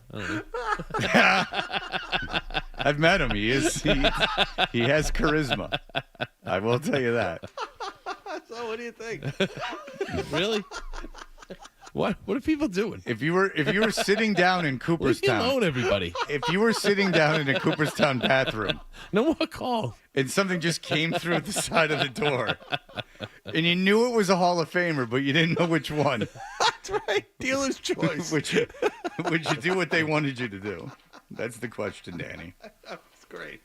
The listeners are fantastic. All right. There's something else. All right, Danny. I didn't tell them to do it. They smell blood in the water is what they are. I keep wanting to get to this game that Dan has. Okay. Can we do that finally? It's going to be a disappointment, though. Well, no, it won't. Come on, Dan. A little confidence here. You did a song and everything else for it. We'll do it. We'll do it right at 8:00. Okay. Pat, go ahead. No more calls. This isn't about you. Okay. Pat, go ahead. Freddie T, no you're more so calls. right. Go after yourself. Freddie, you're right. Yes. Thank you. What about what? Listen to me. Go ahead. This skiing crap. I was going to take my kids up to New Hampshire today. No, I vetoed it because it's too freaking cold. My daughter's 10. Yeah. I'm not taking her to subject herself to get ice burns on her face. And hey, Roche, I'm a Villanova grad. Oh, nice. Did you go to the Providence Nova game this weekend? I did not. I was working. It was Billy Donovan. Yeah, they honored him, right? Night. Yep. Billy D. Oh my God, it was awesome. I met like the players from the '87 team. Ooh. What a great night. Yeah. All right. Well, Pat, listen. That was the Final Four team. I went to that Final Four. I was sitting in the stands, right in front of me when Keith Smart hit that jumper for Indiana to beat the. That's Hughes. too bad. Yeah. You still carry that with you? I do. I'll tell you this: is that in fact, AJ DeBonza, the kid from Brockton, who's going to be the number one pick in a couple of years. They changed his high school's Utah Prep, right? And then he's going to BYU. And oddly enough, he's going to BYU after going to Utah Prep. Go figure. They switched coaches halfway through the season. You know who the coach was? Keith Smart. Isn't that funny how life changes? The dad. I said, really?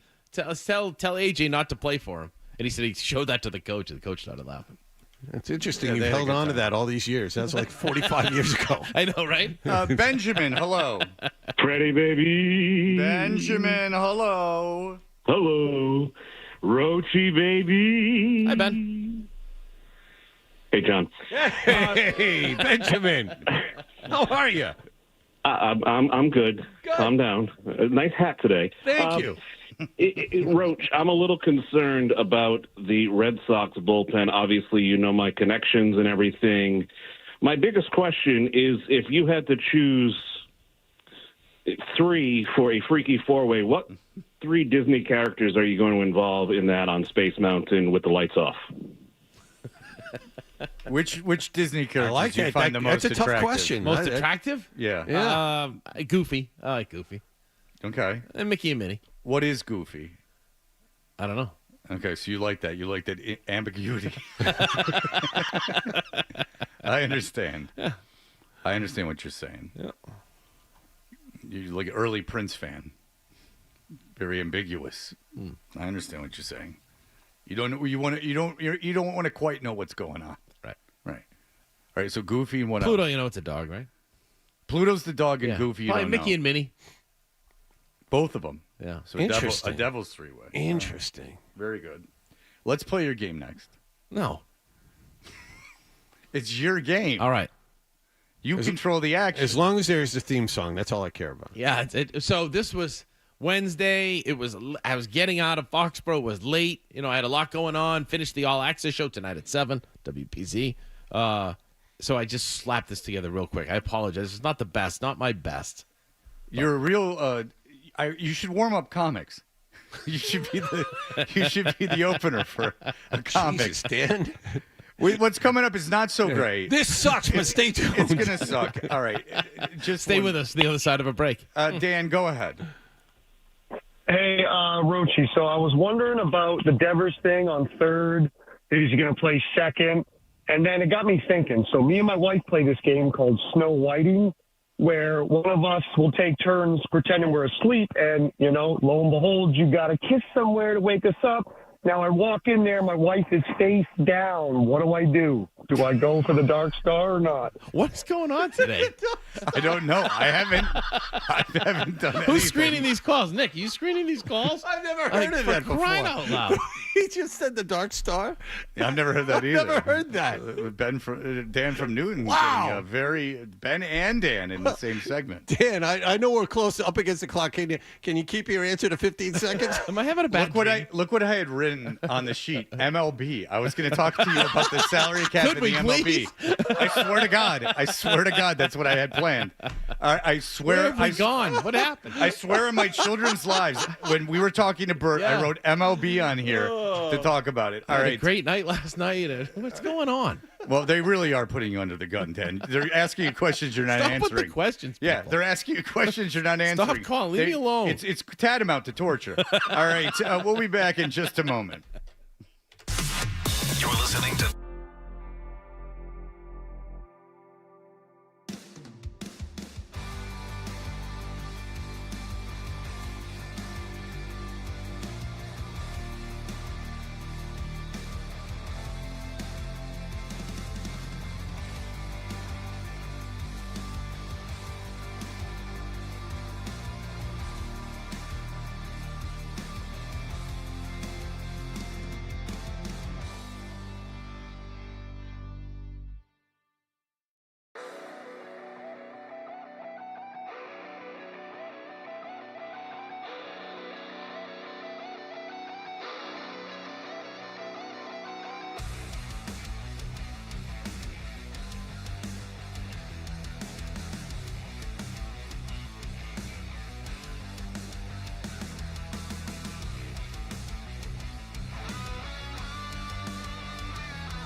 He scored! What a blast by Pasternak! Holiday screams good night! WBZFM and HD Boston 98.5, the Sports Hub. Beasley Media Group station. Essential Sports Hub headline presented by Celsius Energy Drinks. Connor McDavid's goal, 8:18 into overtime, handed Team Canada the championship over the United States. This was the first ever Four Nations face-off last night at TD Garden. I was not very good all night. All was going through my mind is just keep going. I struggled all night, but these guys played great, and we just found a way. Jordan Binnington outstanding in net as well in the win. He made 33 saves. Brady Tkachuk and Jake Sanderson scored goals for the U.S. in the loss. The Bruins will be back in action tomorrow night at the Garden against Anaheim. Charlie McAvoy discharged from Mass General Hospital yesterday. He was in the American locker room before last night's game with his right arm in a sling. The Celtics made 11 of their first 16 three-point shots last night and 24 threes in all. They blew out the 76ers in Philadelphia 124-104 in their first game back from the All-Star break. Jason Tatum a triple-double of 15 points, 11 rebounds, and 10 assists. Celtics have won 8 out of 9 now. They host the Knicks on Sunday. San Antonio announced yesterday they are shutting down franchise cornerstone Victor Wembanyama for the rest of the season. He's been diagnosed with a blood clotting issue in his shoulder. Milwaukee's Bobby Portis suspended for 25 games after testing positive for a banned substance. Patriots have re-signed exclusive rights free agent offensive lineman DeMontre Jacobs. Red Sox open up their preseason against Northeastern today down in Florida, and the Yankees yesterday signed manager Aaron Boone to a 2-year contract extension. Sports Hub headlines are brought to you by 128 Plumbing, Heating, Cooling, and Electric, the company that finishes every job strong. If your home or business has a plumbing, HVAC, electrical, or drain issue that can't wait, you need to call 128 now at 888-CALL-128. I'm John Wallach at Boston Told for Sports, 98.5 The Sports Hub. Your next update at 8:30. This is Jaylen Brown. Jaylen Brown turns the corner. Finger roll is up and good. Score to the foul. Listen to home of the Boston Celtics, 98.5 The Sports Hub. You said you wanted to hear more music in the morning. Never had to knock on wood, but I never had it yet. No, you said you didn't want to hear more music in the morning. Okay. Here's more Toucher and Hardy on this. A montage on TikTok of Bill Belichick and his girlfriend, and I just do want to mention this. They're at a North Carolina, I guess maybe a basketball game, and he is asleep in the seat. This stuff just writes itself. He's falling asleep. It's amazing. I just wanted to share that with you. It's out there. I will not comment on it. I just want you to know that he's sitting there. He's grown weary and fallen asleep in the seat, which is something that you often do. It's like 8:30 at night. Yeah. Well, no, they don't play it 1 a.m. I know. I mean, it was probably 8:30 at night. Yeah. Yeah. It was probably 8:30 at night. Honey, it's halftime. Yeah. It's 4 hours after they ate dinner. Yeah. It was a big deal. All right, let's get to this. Dan, you've been through so much. Even your daughter is weighing in. She doesn't like the way this is going. Really? Dan's daughter texted him during the break, and she's like, "How is Tori? Tori's good. Oh, good. She's doing great. She's a big coach at Babson. Yep. She's doing fantastic. I've never met either of his kids. He keeps them away from me. Smart. Yeah. But yeah. But she said she's like, nice show going on. She didn't like the filth that the listeners were What saying. did we do? She said, We lovely didn't do show anything. today. She didn't say we did anything. No. Okay. Yeah, she wasn't accusing us of She doing said, anything. your kids listen to this show. Yeah, his adult children. listen to the show. She's like 28. I know. She's still my baby girl. What are we talking hey, about? Ooh. My And baby she girl. is marrying someone with the last name. Yeah, Frank Roche. She's marrying his daughter, with the last name, obviously, Roche, is marrying a Roche. And has there been a DNA test to see if they were related? Everything's good. There has been a DNA test. I'm not saying. Not a confirm nor deny, Fred. What are the odds? Right. What are the odds of that happening? Bizarre. I'm gonna that's got to happen elsewhere. Right. Well, This is what our listeners should call in about. This is. I'm not. It's got to be Smith's. I have out to there, I have to set everything up as I'm not screwing with you. It had to have been when they first met, something that they questioned, like this is too weird that we both have the same last name. Yeah, when they first went out their first date, yeah. the reservation that was under Roche, and she was like, "Roche, really? Yeah, put it under my name." And she's like, "No." Yeah. So it had to be something so they had to overcome that, which shows the strength of the relationship. Yeah. That bond. Yeah. Mm-hmm. That's right. Dan's kid's very successful. Wedding's coming up this summer. Both getting married. One got married. Oh, one already got married. Yeah, last June. Dan's going suit shopping with his soon-to-be son-in-law. And I said, why? Why can't he buy a suit on his own? And Dan was just happy to be invited. Family bonding, Fred. Yeah. Bonding with the father. Go over to Easton Clothing. Look, if you guys get along, good that's spot. if you guys get along, that's great for him because my ex-in-laws suck. So, that's huge. And for all of you getting married, pay very close attention to your in-laws because they cause problems. You might think they won't, but they do. So if you get along with them, that's a big checkered green flag. Mm-hmm. If you don't get along with them and they're terrible, that's a red flag because it will cause problems. I can see that. I really can see that. Like, it's first huge. of all, it's such a big part of your life. First of all, like the person you're marrying has to deal with them, and is as lovely and normal as the person you marry might be, they still have to deal with these lunatics. So you are, it's gonna affect them and affect their mood. So even if you ignore it, yes, like there's still a huge force going on. Like she could be in a bad mood when you get home. Why? Well, you had to fight with my mom, and that kind of stuff. And even if you have no contact over a long period of time, the damage has been done. Like I mean, there's still that thing happening. Like it's been over. I mean, everyone knows the way you parent your children it affects them as their life goes on. That's why therapy exists. Yep. And that's why your kids are so successful. That's because of my wife, not me. Oh, Dan. All right, Dan's got a game. All right, so this is, Stop it. Stop selling yourself just sitting there short. thinking of no one thinks it's going to be good. Don't worry. How many athletes have come through Boston, right? And I'm thinking since 2020, there's been a lot of athletes. So I'm going to name an athlete. You tell me from the 5 sports in Boston what team he played for. Okay. That's all. All right. Notice you said.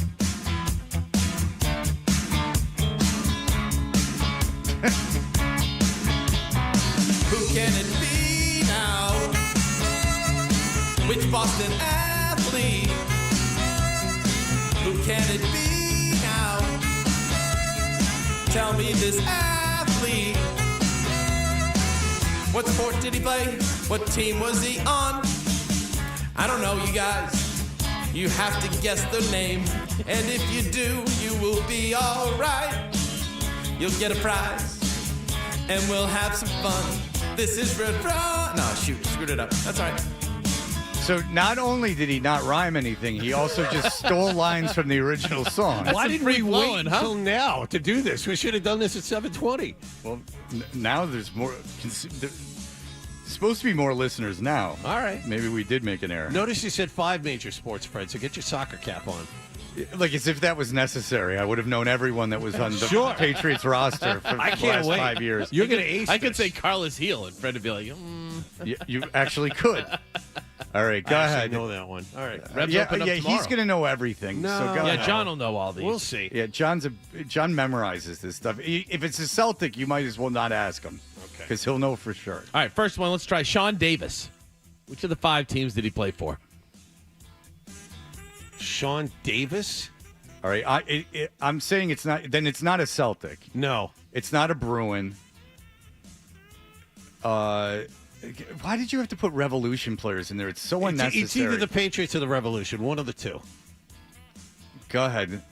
He's not going to start with the Revolution, right? Well, you never know. Dan's being extra I like how you try to break me down. It's like Dan's being extra tricky today. Because you threw the Revolution in, and I don't know one player on the Revolution. All right. I literally don't know a player on the Revolution. I'm going to say he was like a backup something on the Patriots. Yeah, I'm going to say the Patriots, too. Is that right or wrong? Right. Okay. Ding. Ding. Okay. It is important when you do a game. I'll follow along. He was a free safety out of Maryland for the Patriots. All right, very good. All right, next up, Stephen Fogarty. All right. Not a Celtic. Obviously a big CCR guy. All right. Not a Bruin, you wouldn't think. Put me in coach. Wait, say the name again. Stephen Fogarty. Okay, so it's not a Celtic, not a Bruin. I don't think he's Revs either. Yeah, who cares? So Red. I have a feeling he's not giving us a Revs player now. So it's a Red Sox or a Patriot. Yeah. Because last one was Patriots. Let's go Red Sox. Yeah. All All right, Stephen Fogarty in the 2021-22 campaign was a center for the Boston Bruins. I don't remember that at all. I know. There you go. He played in the NHL? Swear to God. Yep. How many games? He was drafted by the Rangers in the third round, and he played 31 games over 6 years in the NHL. Yeah, but how many for the Bruins? 2. Okay. 20 minutes of ice time. Okay. I don't feel so bad about things now. All right. All Very right. good. Next up.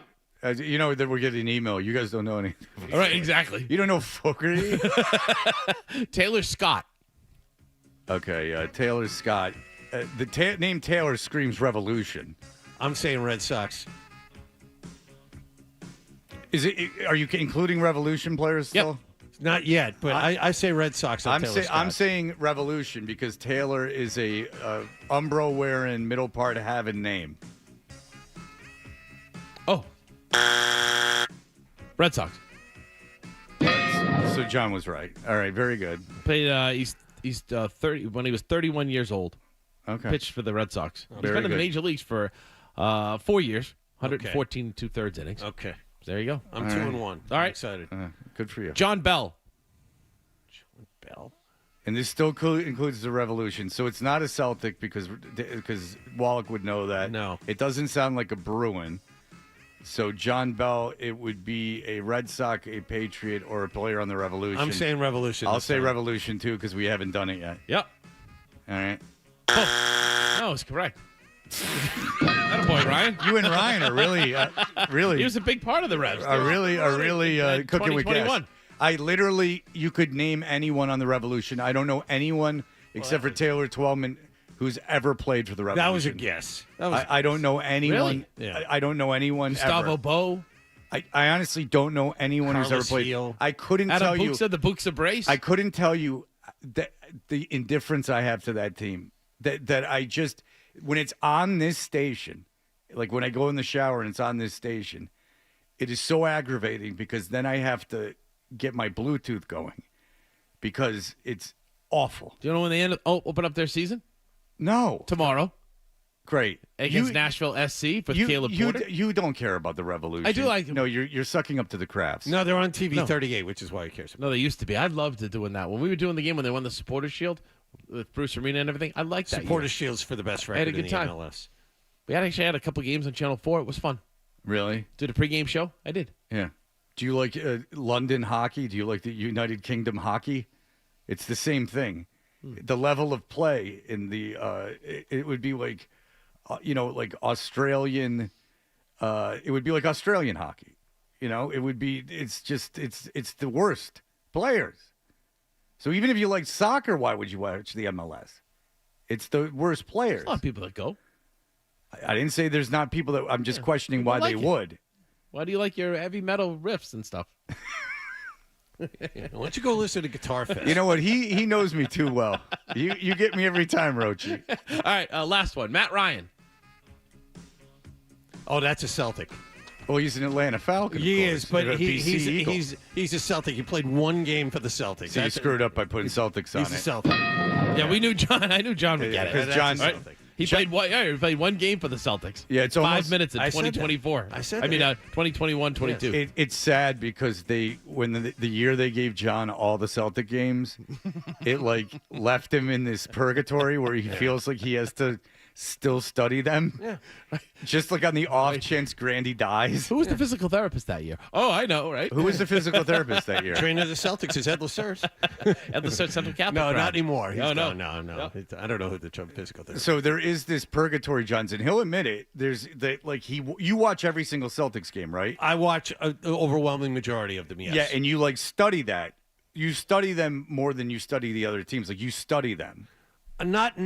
Well, I only had one game last year and one game this year, so not like I used to. But No. yes. Of course, not like you used to, but Count it. But you feel like you need to know the entire roster Yes. on an ongoing basis. Of course. Yeah. Of So course. they Used to have that. because he would have gotten the job if Grandy would have done what he cried about and left. So if Grandy would have actually left after that pathetic crying thing that he did, he would. Oh Jesus, Cedric's next. He would have. John would have gotten the job. So I understand where John's coming from, but John feels like he has to know everything about the Celtics in case he's put into action. which is smart. I respect it. And it shows his dedication Yep. and why he should get the job should it ever be vacated. But it doesn't look like Not holding my breath. I wouldn't either. It doesn't look like that's ever going to happen. How'd we do on this quiz? I think you guys did pretty well. We did all right? Yeah, that was fun. I'd like to hear the theme song again. All right, let's hear the theme song As again. we go to break? Yeah, and then we'll go to Cedric Maxwell. We'll be right back. I like how you keep the intro on it. Who can it be now? Which Boston athlete? Who can it be now? Tell me this athlete. All right, I think we got it, Ryan. Very good. We will be back. We'll be back in just a moment. I don't know, you guys. You have to guess their name. You're listening to Toucher and Hardy on the Sports Hub. Attention skaters, skiers, and boarders. Head to Wormtown Brewery at Patriot Place in Foxborough from 3 to 6 today for an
I have had many offers to become an insider. Cornette hands back to Tatum. Return, bounce pass. Cornette switches to the left hand and scores. Look who's doing what it was. Hey, we're touching a Hardy. Our good friend Danny Roche is in for a Hardy today, as everyone will be back.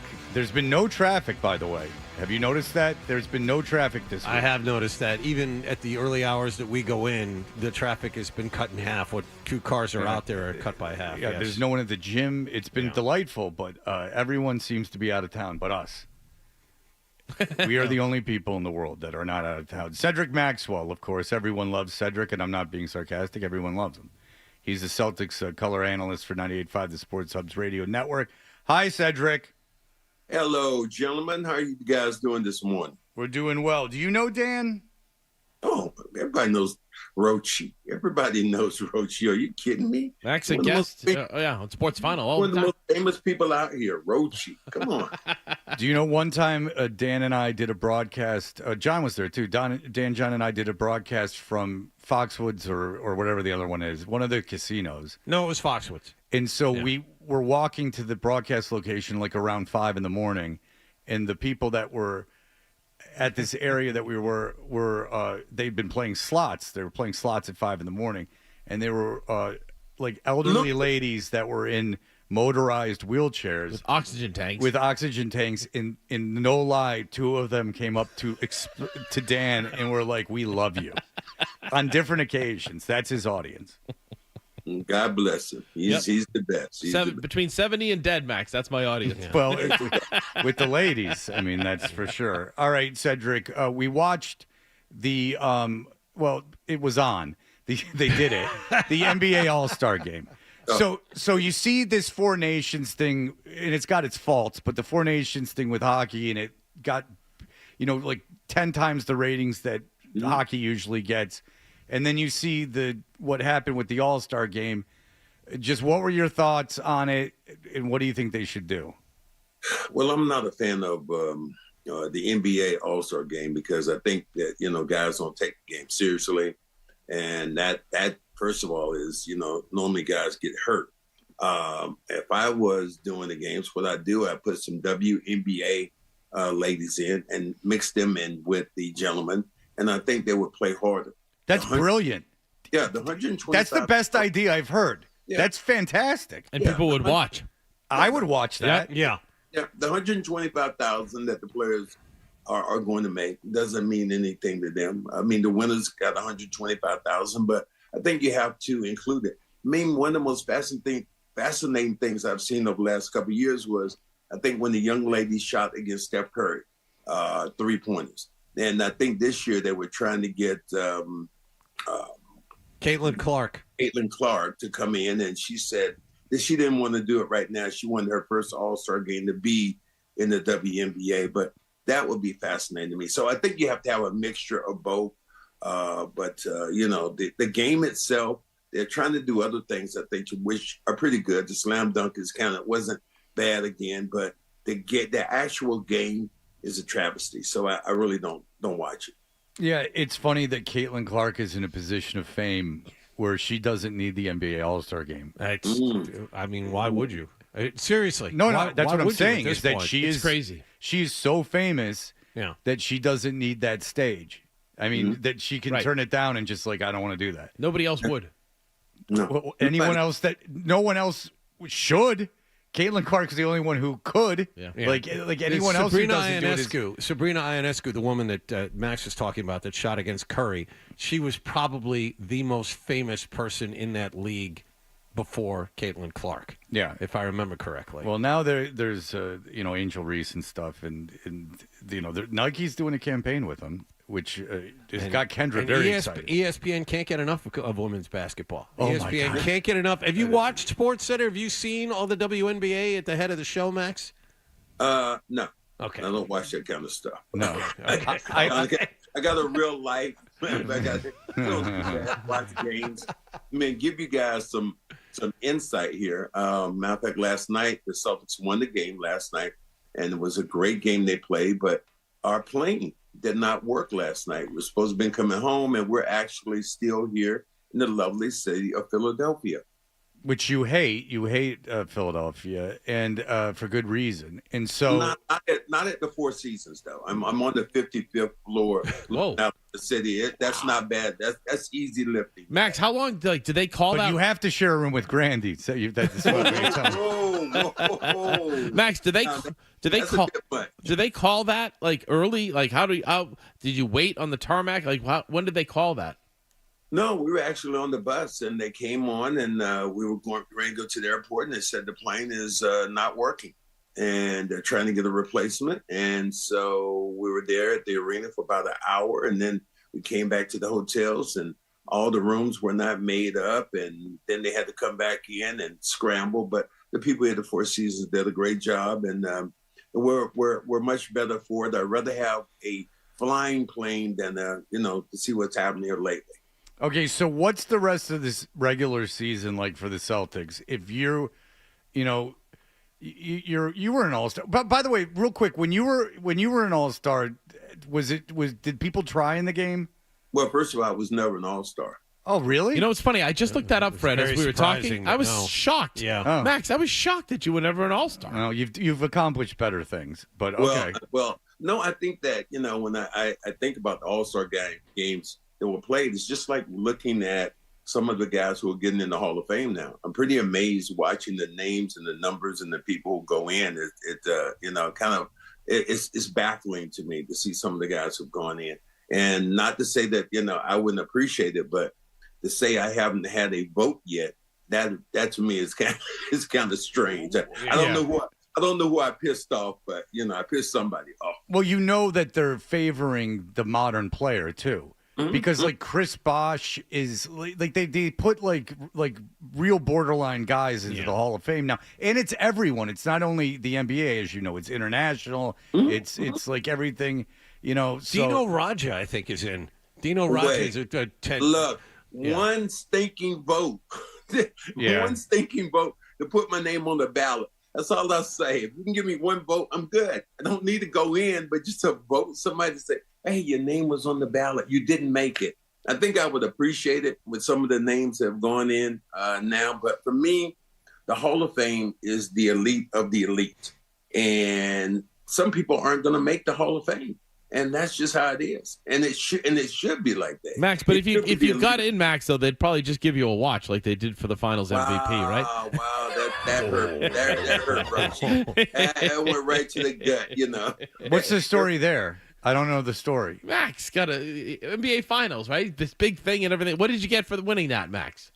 A watch, a cheap-ass watch. Oh, really? Yeah. How did they present it to you?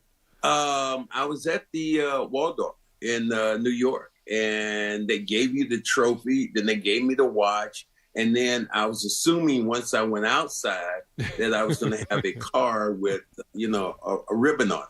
And I came outside, and there was a yellow cab. So that was just for the story.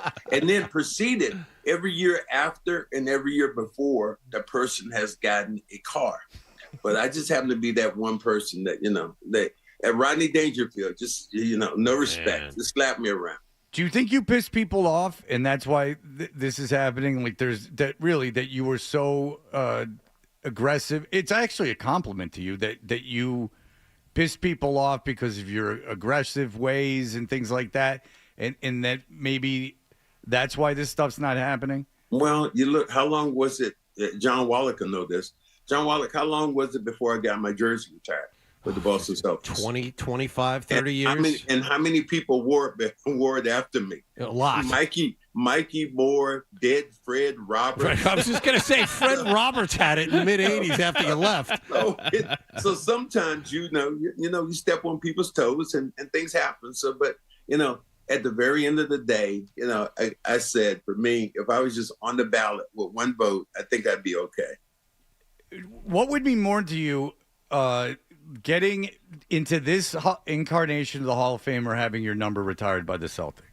No, number retired by the Celtics. I would figure. Yeah, I would figure. Because I think that, and I said that when they retired my jersey, I said it was the elite of the elite. If you think about, the guys' names are up there, the Russells, the Havliceks, the Birds, the McHales, These guys are Hall of Famers. All the guys are, and I'm among that class. That is like the ultimate compliment. And whenever I come in that building, you know, the one thing they can't take away from you, although Paul Pierce says, you know, he wanted to rip mine down, but they still can't take your number down and say, you know, you're not in there unless you do something stupid. Unless you're OJ. Yeah, and then they got to do it.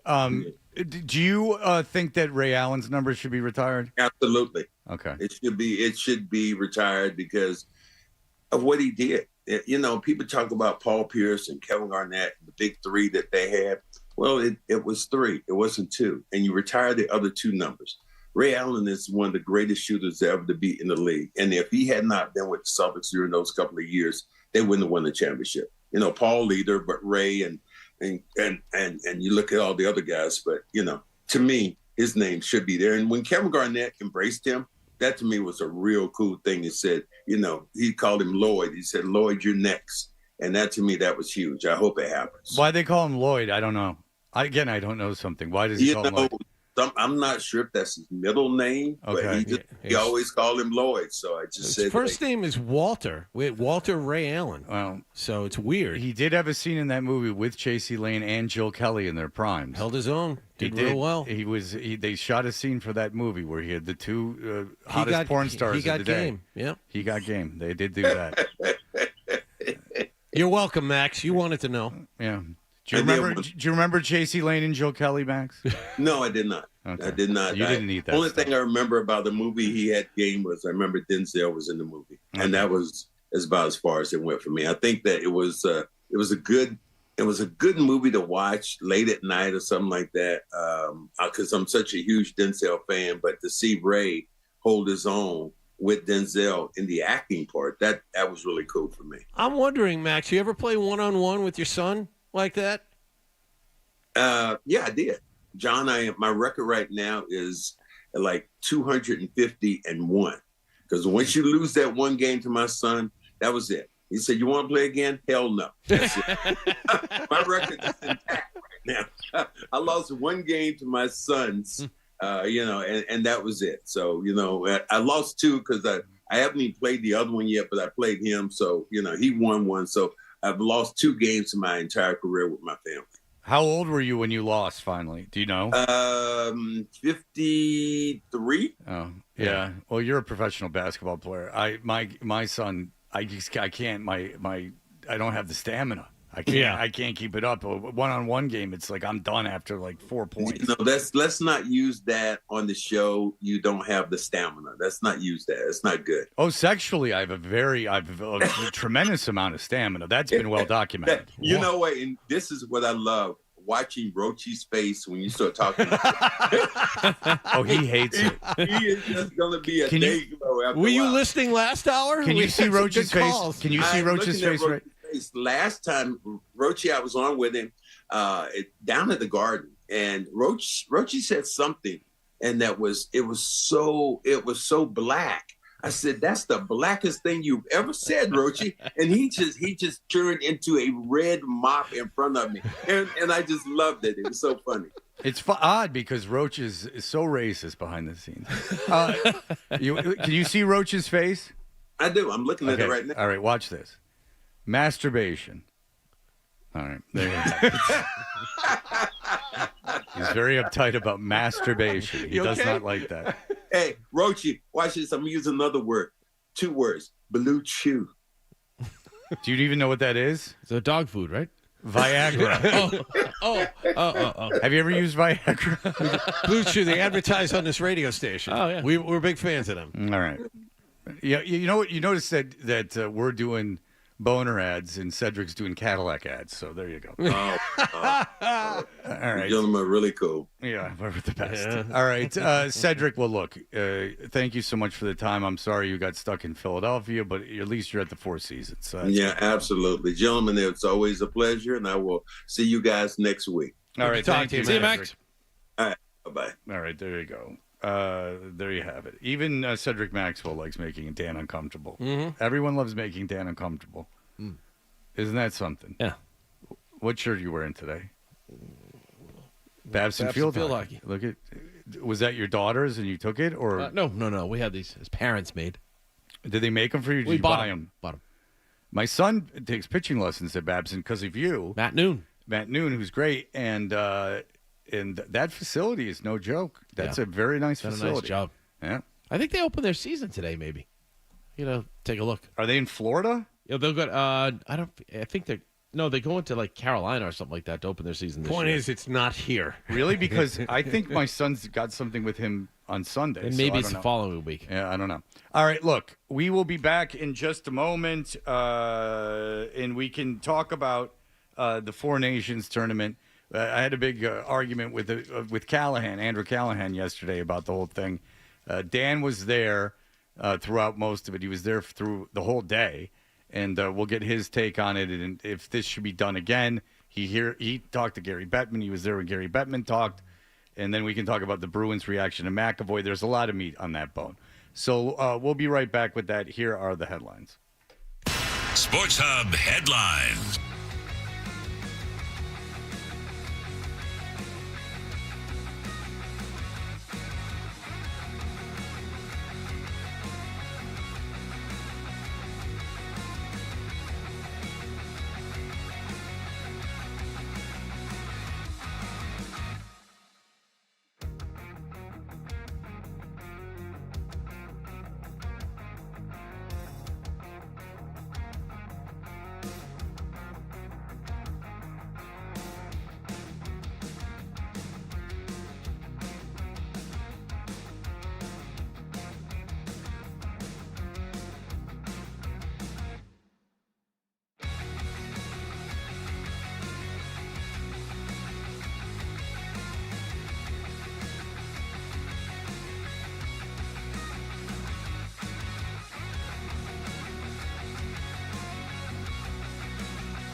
McDavid scores!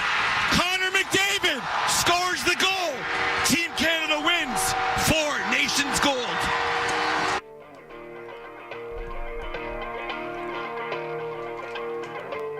Hey, we're Toucher and Hardy, brought to you by FanDuel Sportsbook. Make every moment more with FanDuel.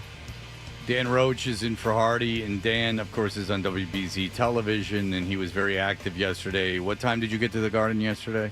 I got there for a 10:30 skate, so I got there about 9:30. Okay, and so you were there for the whole day. I came home. I went to the station after the second skate, United States, Canada second, and then I went back for a couple of hours. Then came back to do all of our stuff. All right, and did you get a chance to talk to the players? But you said there was like a vibe there from the morning skate on. It was a great vibe. It was just like everybody. The energy in that building was awesome. The love of the game shined through the media. Everybody was in such a great mood. And you know, you talk to some of the players. I remember Noah Hannafin of the Boston College fame and born in Boston. You know, I was saying to him like, "Hey, some of these guys have said it's the biggest game of their lives." They're like, "Yeah, biggest game of my life," and you're like, "Wow." Right? Jeremy Swayman didn't play at all. Was never going to. As a third-string goaltender, he told the media, "These last 2 weeks, hockey-wise, have been the best of my life." This is a guy who didn't play. How many of the guys in that tournament didn't play? He was one of them, and said it was the best experience he ever had. I want to know, like, it just shows you the importance of a Stanley Cup to these people. Go ahead. But I mean, you say that though, it makes you happy they lost. Like the fact that, like, where does this come from? Like because we contrast it with the NBA All-Star game. Well, I know where it comes from. I mean, these guys could play on a pond, Fred, at the Frog Pond, and they'd be just as passionate about playing each other. It's because of the rivalry from when they're very young. Again, you know, and as you all know, with hockey, you're pretty much branded if you're good or not at a very early age, and these guys are playing juniors games and stuff, and they're playing, as you said, the World Juniors and stuff. They're playing an awesome tournament. Yeah, they're playing these competitions, and the rivalry is there from a young age. But there's a couple things about this that are interesting. A, that the Bruins are really pissed at Team USA for the way they handled McAvoy's injury. Now, McAvoy was in the locker room yesterday, addressing the team. I guess he was reading the lineup out. Mm-hmm. But now there's reports, John, that he could be out for a very long time. Yeah, Sean said it on the broadcast, right? Yeah, Sean was saying that it's possible the Bruins may not see him again this season. And if you saw the video of him reading the lineup, that right arm's in a sling. Yeah, I mean he just had shoulder surgery, and according to the Bruins statement, there was some serious AC joint damage. This isn't a sprain, so he's gone multiple weeks, and that's the first time I heard anyone say possibly the season. Now, again, this season is what? 7 more weeks. So it's not an incredible amount of time, but if the Bruins had any designs on making the playoffs, this is a huge torpedo hole in the middle of that. Well, they're not going to, and they're going to have to sell at the deadline. And imagine if this was any other year with the Bruins, like where they were a contender, and they lost their second best player, and he's gone for the season because ultimately of what was an exhibition. So there's that, and then if that wasn't enough, Matthew Tkachuk got hurt last night. And that's supposed to be serious. Well, he didn't come back in that game, and that means it was real serious because I have a feeling they would have shot him up with anything, given the McAvoy situation, that McAvoy was probably playing with an injury, or that's been speculated. He would have done anything to get back on the ice if it was that important to these guys. So here's the deal. And if it's repetitive, but we won't talk about it again after this. The NHL has decided that they're going to go World Cup every 4 years and let them play in the Winter Olympics every 4 years. The Four Nations tournament was a huge success for hockey. The thing is, though, it's Media 101. It's PR 101. You can't oversaturate. So it won't be like this again. If you do this, every time you do this, you're going to get diminishing returns. And it's all marketing. So it does apply to things like this. There are bands and artists that have gone out and the labels like tour, album. And you're touring the same places. And the second time you go back, the crowd's smaller. And the third time you go back, you're in a different venue because you couldn't even if it's once a year or once every 3 years? The event doesn't – if you have an international competition every year, it's not going to be like this. You know that. No one's going to care anymore. So you got to keep it like every 2 years, right? Every like 2 the years, Ryder Cup, right? every 2 years is kind of pushing it, but no one cares about the Ryder Cup. Yes, they do. No, they don't. They do. Not casual fans. They can get captured in it, yes. That's not true, Dan. I would guess, I would bet you anything the ratings for the Ryder Cup are not good. Yeah, because they play in the NFL, during NFL. I don't care when they play it. The Masters, it doesn't. But the event still does well within the golf industry. You know what I mean? But that's not why the NHL would have this event. The Gotcha. NHL's not having this event for hockey fans. Hockey fans will always care about this. It's to get casual. It's because the ratings were 10 times what they are for any other game. Right. But you're going to burn this out. Do you remember what a big deal the first Winter Classic was? Before the Winter Classic, do you remember when Michigan and Michigan State played at MSU's, or they might have played at Michigan, wherever the hell they played? It was the first outdoor hockey game, and they got 70 to 100,000 people at this hockey game, and it was like the biggest thing in the world. And then remember when they first came to the NHL, and the first time it was in Boston at Fenway Park, crazy. and it was Yeah, it was crazy, awesome. and the get-in price, and it was this The insane pomp and thing. the circumstance and everything else. Who played in the last? Do you know who played in the last? I can't remember now. Yeah, that's the point. Yeah, I didn't even know it was on. Yeah. Like, it's nothing now. So if you keep, and here's another thing. If I'm Matthew Tkachuk and you go, all right, shucks, I didn't win this year, but I can play the rest of my career for as long as I'm active. I'm going to play an international game every year. I mean, it doesn't carry as much weight. If there's a different one every year, who cares? So the Olympics are bigger. Well, then why am I watching the World Cup? Well, the World Cup is bigger. Well, then why am I watching the Four Nations? It's marketing 101. It's not going to matter as much the more you do it. The scarcity of it, it's supply and demand. The reason this worked is it was very unique. When it is no longer unique, it no longer works. That's why. Anyone who thinks differently, I would like to see their PR or marketing credentials. The other part of it is, I grew up in a marketing family. Go ahead. I'm aware of that. Yeah, Your father, a captain of industry. Certainly. No, That's why they're in East Tennessee. The other thing that factored into all of this is that no one expected anything from this tournament. They're like, oh, okay, this is fine. This will take up time. No one thought the players are going to buy in like they bought in, and that's what fueled the, I don't know what you want to call it, fervor, whatever it is, around this event. Oh, my God, the best in the world care. Look at them fly around And they out brought there. up two games in relation to these. The 1980 Olympics and the 1996 World Cup. Mm-hmm. The 16 years between the Olympics and the World Cup, and then almost 20 years between the World Cup and this. So guess what? That's why. That's why a generation of players dreamed of doing this, and then they got the opportunity. If it's every year, it doesn't mean anything. You can only have anymore. Mike Eruzione walk out there once. Well, yeah, You know what I'm saying? I agree. No one's going to care. So many things with hockey, and it's great for hockey, and I love hockey, and I didn't grow up a hockey fan. I love it. You know that. I love the Bruins. I came close to the team when we first got here, and then I really love the team. I root for them very hard. I watch almost all their games, but they have me. The casual, not even casual hockey fan, the person that would never put hockey on television isn't going to do this every year.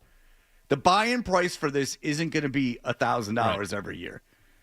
And then another thing is, when you run out of, Callahan scoffed at this, but when you run out of Boston or Montreal or Toronto and you start having it in Phoenix, what's the atmosphere of that game going to be like? It's the sixth Four Nations tournament. Oh, but we made it Six Nations. Fine. It's the fourth annual Six Nations tournament live from Phoenix, Arizona. Well, and Bettman was saying, and I heard him with Mad Dog, just saying that they were going to have the World Cup they were going to put out to bid. Sounded like internationally. So that could be they're over doing in the World Sweden Cup, or something. which you know is what I mean? great. The World Cup's great, and it works. That's fine. But I think that's maybe what the idea he had also for this Four Nations battle, which we said he wanted to maybe make 8. Okay, yeah, but then it's a World Cup every year.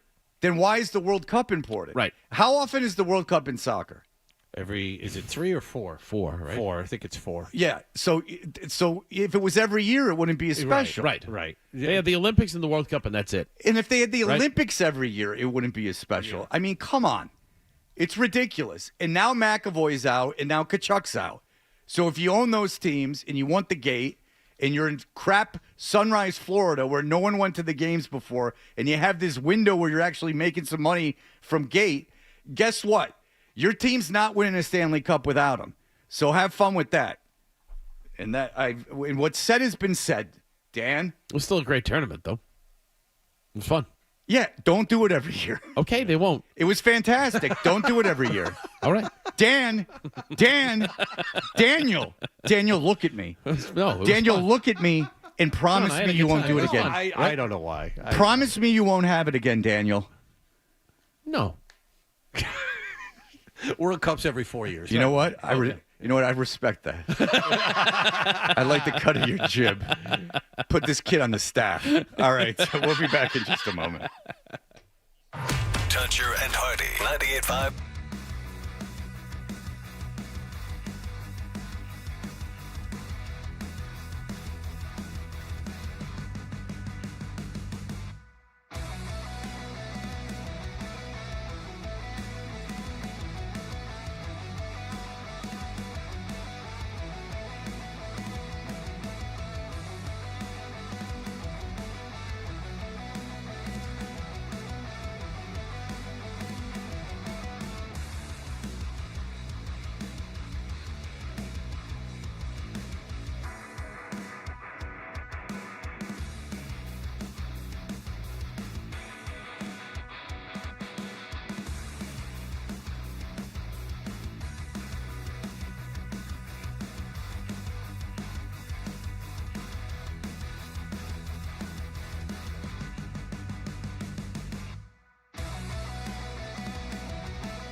Beasley Media Group station.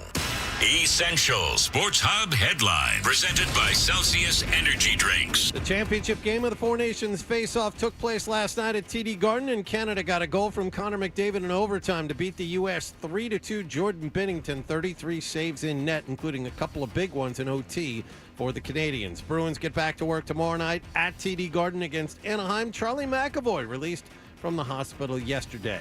As for the Celtics, they returned from the All-Star break with an easy win in Philadelphia, 124-104. Peyton Pritchard made 8 three-point shots. He finished with a game-high 28 points in the win. Jason Tatum added a triple-double of 15 points, 11 rebounds, and 10 assists. The Celtics' next game is against the Knicks at home on Sunday afternoon. Patriots have re-signed exclusive rights free agent offensive lineman DeMontre Jacobs. And the Red Sox open up their exhibition season this afternoon at JetBlue Park in Fort Myers against Northeastern. Worcester Red Sox pitcher Brian Van Bell will start. And Sox top prospect Roman Anthony is a late scratch on the lineup after being penciled in as the leadoff hitter and left fielder. Sports Hub headlines are brought to you by the Daytime Deals menu at the 99. Available Monday through Saturday until 5 p.m. Enjoy new specials like the Flatbread Combo or the Vermont Cheddar Chicken Sandwich. You gotta love the nines. I'm John Wallach at Boston's Home for Sports, 98.5 The Sports Hub. Your next update at 9:30. No matter where you go, you're always connected to Boston sports with the 98.5 The Sports Hub app. Download it wherever you get your apps today. Toucher and Hardy. Such an fantastic explosion. 98.5 The Sports Hub. Oh, it's the instrumental.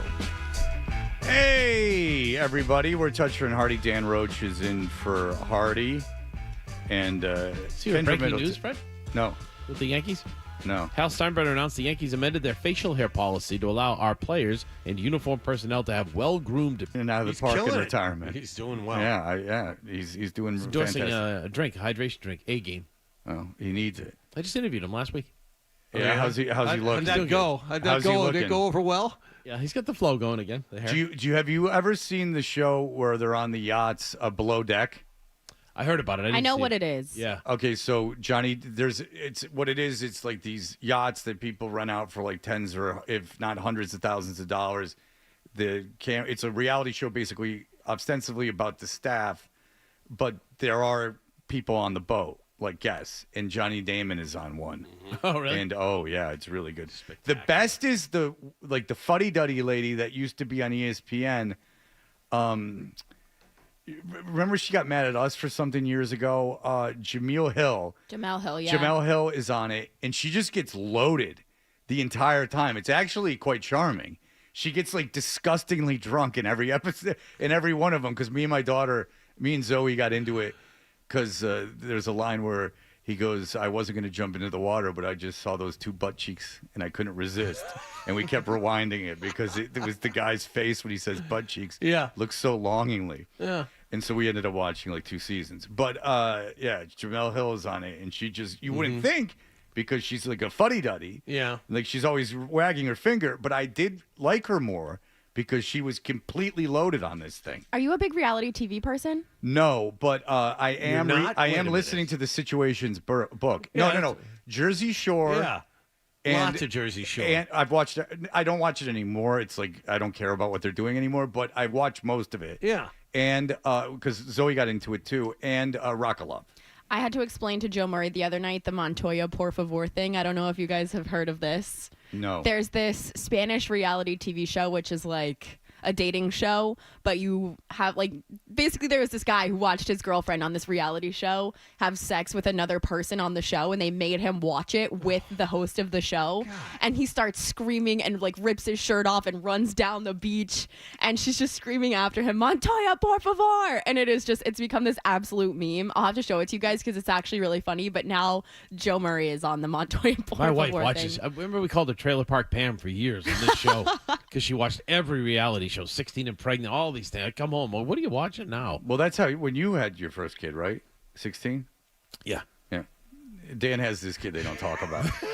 All right, so Kendra was a real pain in the ass, apparently. Hi, Kendra. Good morning. How are you? Kendra apparently was like, oh, I don't know if I could come in. Dan, what time? That is not what I said, Dan, first of all. Well, let's just do this. Dan, what time did you go to bed last night? 1:30ish. What time did you get up this morning? I woke up 4:15, a little late. So Kendra apparently with Ryan was, I don't know. I'm going to be up till 2 in the morning, which, by the way, who cares? You don't have to be here till 9. That's nothing. And second of all, Ryan said that you said, fine, I just won't do what I was going to do last night. First of all, that's not what I said to him. Ryan? Is that what she said? Hold on. She was Let in me big get pain. this out. Admit it. Let me get this out. No. To him and 12 on Wednesday, I said, I'm probably not going to get home until 3 o'clock in the morning. Mm-hmm. I will most likely be in the studio. But just in case I don't get home any earlier than that, I'm going to warn you now that I might call in. And I said to him last night when he texted me and he said, Fred wants you in studio. I said, I'm probably just not going to go because I'm not going to spend $120 on Ubers in the middle of the night when this game is just getting out to get home. And I'm glad that I didn't, because this game didn't end until 12:30 last night. There's no shot I would have been home at a decent time. It ended at 11:30. But even if you got home at 2, what time do you have to wake up to get here? I get up at 6. Yeah, but that's your decision. What time would you have to get up? Like 6:30 at the latest, because I have an Australian Shepherd. Okay, but then you only listen to the show in the 9 o'clock hour. Yes.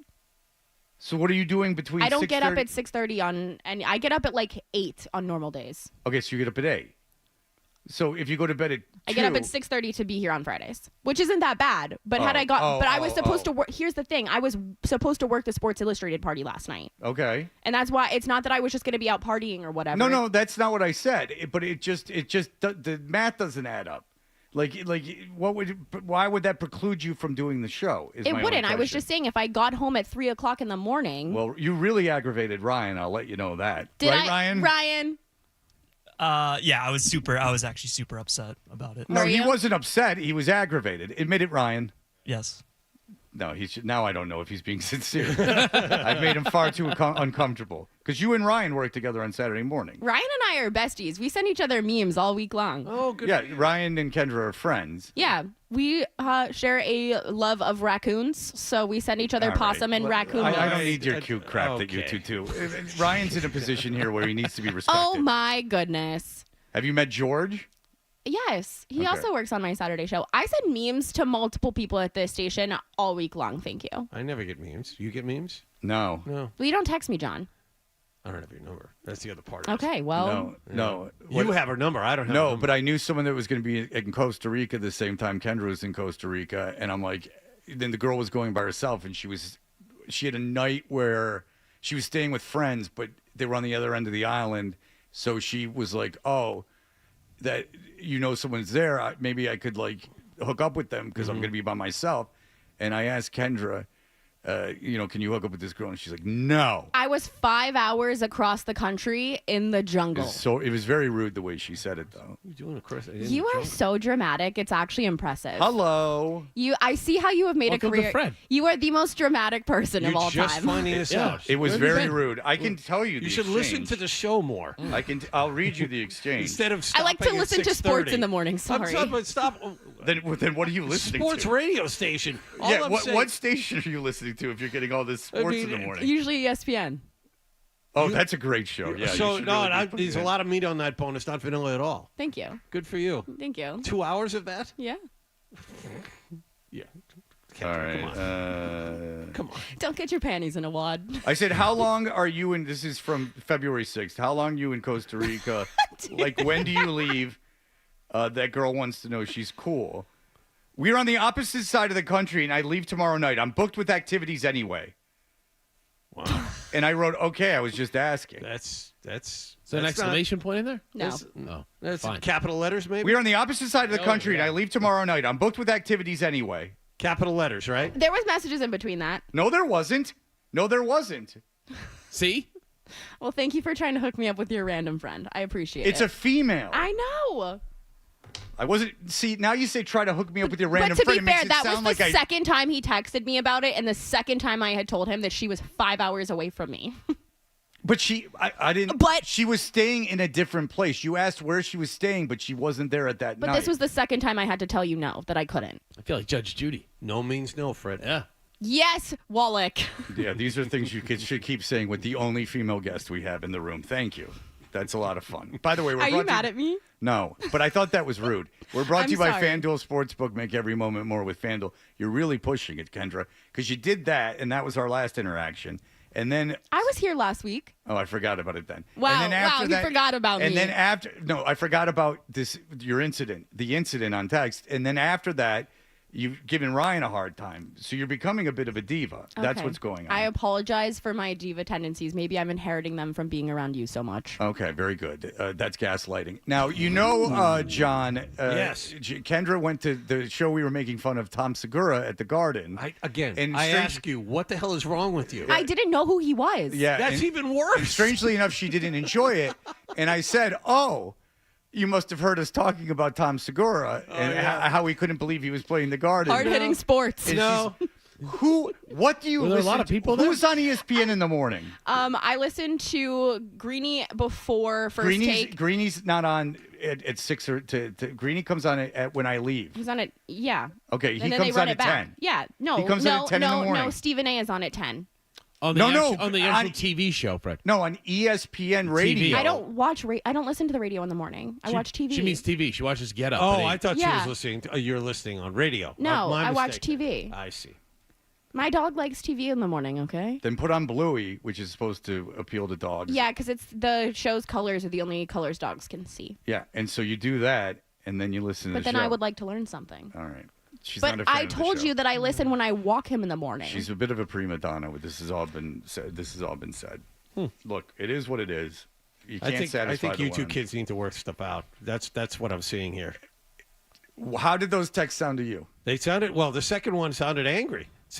Were they in capital letters? Okay, but here's the Yes thing. or no? The second time you have to tell someone no. Are you not frustrated that they didn't take it the first It time? was a different circumstance, and the excuse you gave for the first time was not. I just was asking. I was in the middle of a jungle climbing a bridge, and I still texted you back. Okay, that's nice, but I mean, you didn't have to be rude. Was this That's before or after the cheek burn?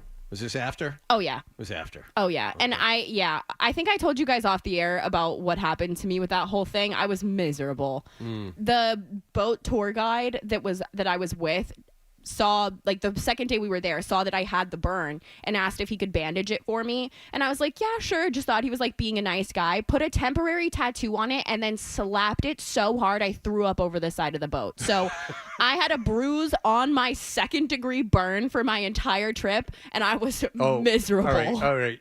Tell that story in greater detail. All right, so you're on a boat in the jungle. No. This was the first half of our trip. Okay, So we were at the beach. Okay, so you're at the beach. Yeah. And just shut up, Dan. I'm kidding. When? So you're at the beach. You're at the beach. I'm trying to I'm get the mean one. I'm trying to I'm the villain in Fred's fish story. something out of her. All right, so you're at the beach. And Yes. who is this guy? He was our tour guide. Okay, so he's a tour guide and he's taking you around. Yeah. Okay, so you're wearing like something that shows that you I'm have in a scar. bathing suit. That shows that We're you have snorkeling, the whole thing. that you have a scar on your ass. Yeah. So he goes, "Oh wow, you have a scar on your ass." Well, it was a burn at that point. Sure. Okay. Oh wow, you have a burn on your ass.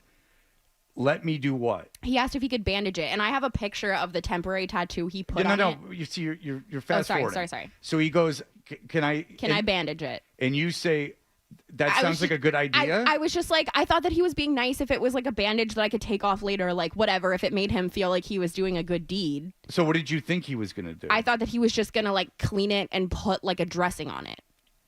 You didn't. That didn't seem shady to you. That he's not like a nurse or anything. It did, but like I'm on a boat in the middle of the ocean in a country where I barely speak the language. I'm not gonna say no. Okay, that's fine. And so and then what's he end up doing? He put a giant like temporary tattoo over it of the boat company. And then so he was joking. Yeah, and then he slapped it. I have like a picture of What if it got infected? Well, that's like my whole thing that I was mad about is I have a picture of the temporary tattoo he put on me with like the handprint that he hit How me. did you react to that? I cried and threw up over the side of the boat. And how did he react to that? He didn't. So you were the sociopath. with kind of.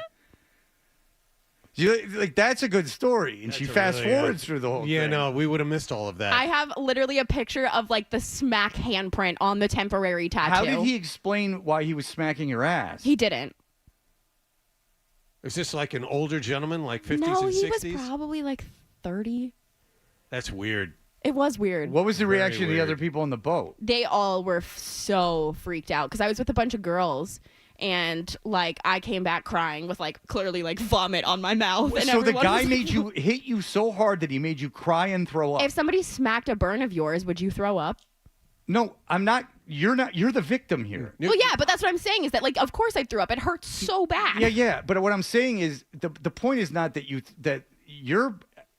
the innocent in this. Yes. The point is that he hit you and caused you so much pain that you started crying and throwing up. You're on a boat with other people.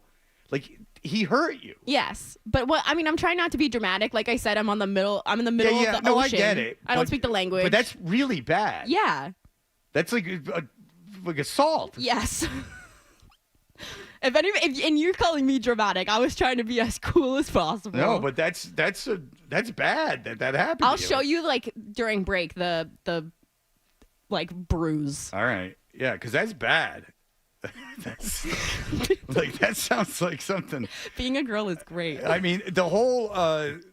Mom, I'm sorry you had to listen to that and that I didn't tell you. All right, your mother doesn't. You don't. If you don't listen to your show, your mother's not listening. My mom to the listens to every single minute that I am on the air. show. All right. Well, good. Listen. Hi, Mom. Hi. Well, it's good to know that we're on at Walmart. Hey, now. Okay. You are so mean to my mom. No, I'm not. Liar. All right, we will be back in just a moment.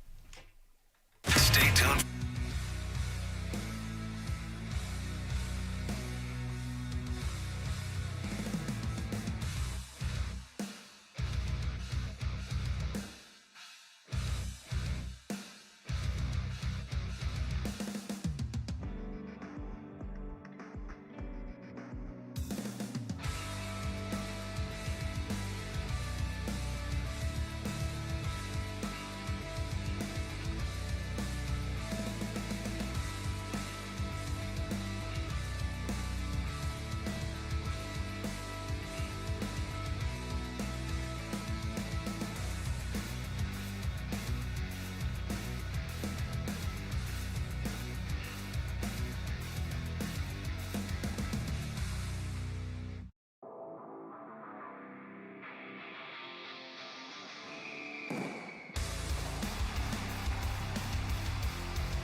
continues on the Sports Hub. Let's follow you down Random Something Memories, that album that he loves. Yeah. Hardy loves the Gin Blossoms. Lyle love it in the Gin Blossoms. What do you mean? Because of your job, I thought you. Can you? Oh no, I can't. You know, Yeah. there's certain things I can't gamble on. But I used to, you know what? Our family used to own racehorses, so I used to play. I like going to like a race book and just having a good time watching races and stuff like that. OTB, Dan with a cigarette, stained fingers. We used to go to Saratoga every August as a family. I've always wanted to go to Saratoga. It was fun. So have I. Did you ever see Mike Francesa there? Him and Parcells own the ponies. Yeah. He talks about it from time to time. You know, who owns racehorses together is Alex Bregman and Walker Buehler. They own some racehorses together? Rob Baffert trains them. Yeah, they want to race out in Santa Anita. My father had the head of his agency was a big guy. Really? He made a movie, and a big movie, and it was so bad that they didn't release it, so they got the tax break. So that was what was going on. But this is the kind of gentleman he was. And my father went in on him, was one of the investors on a harness racing horse. Really? Which is really the sport of kings, harness racing.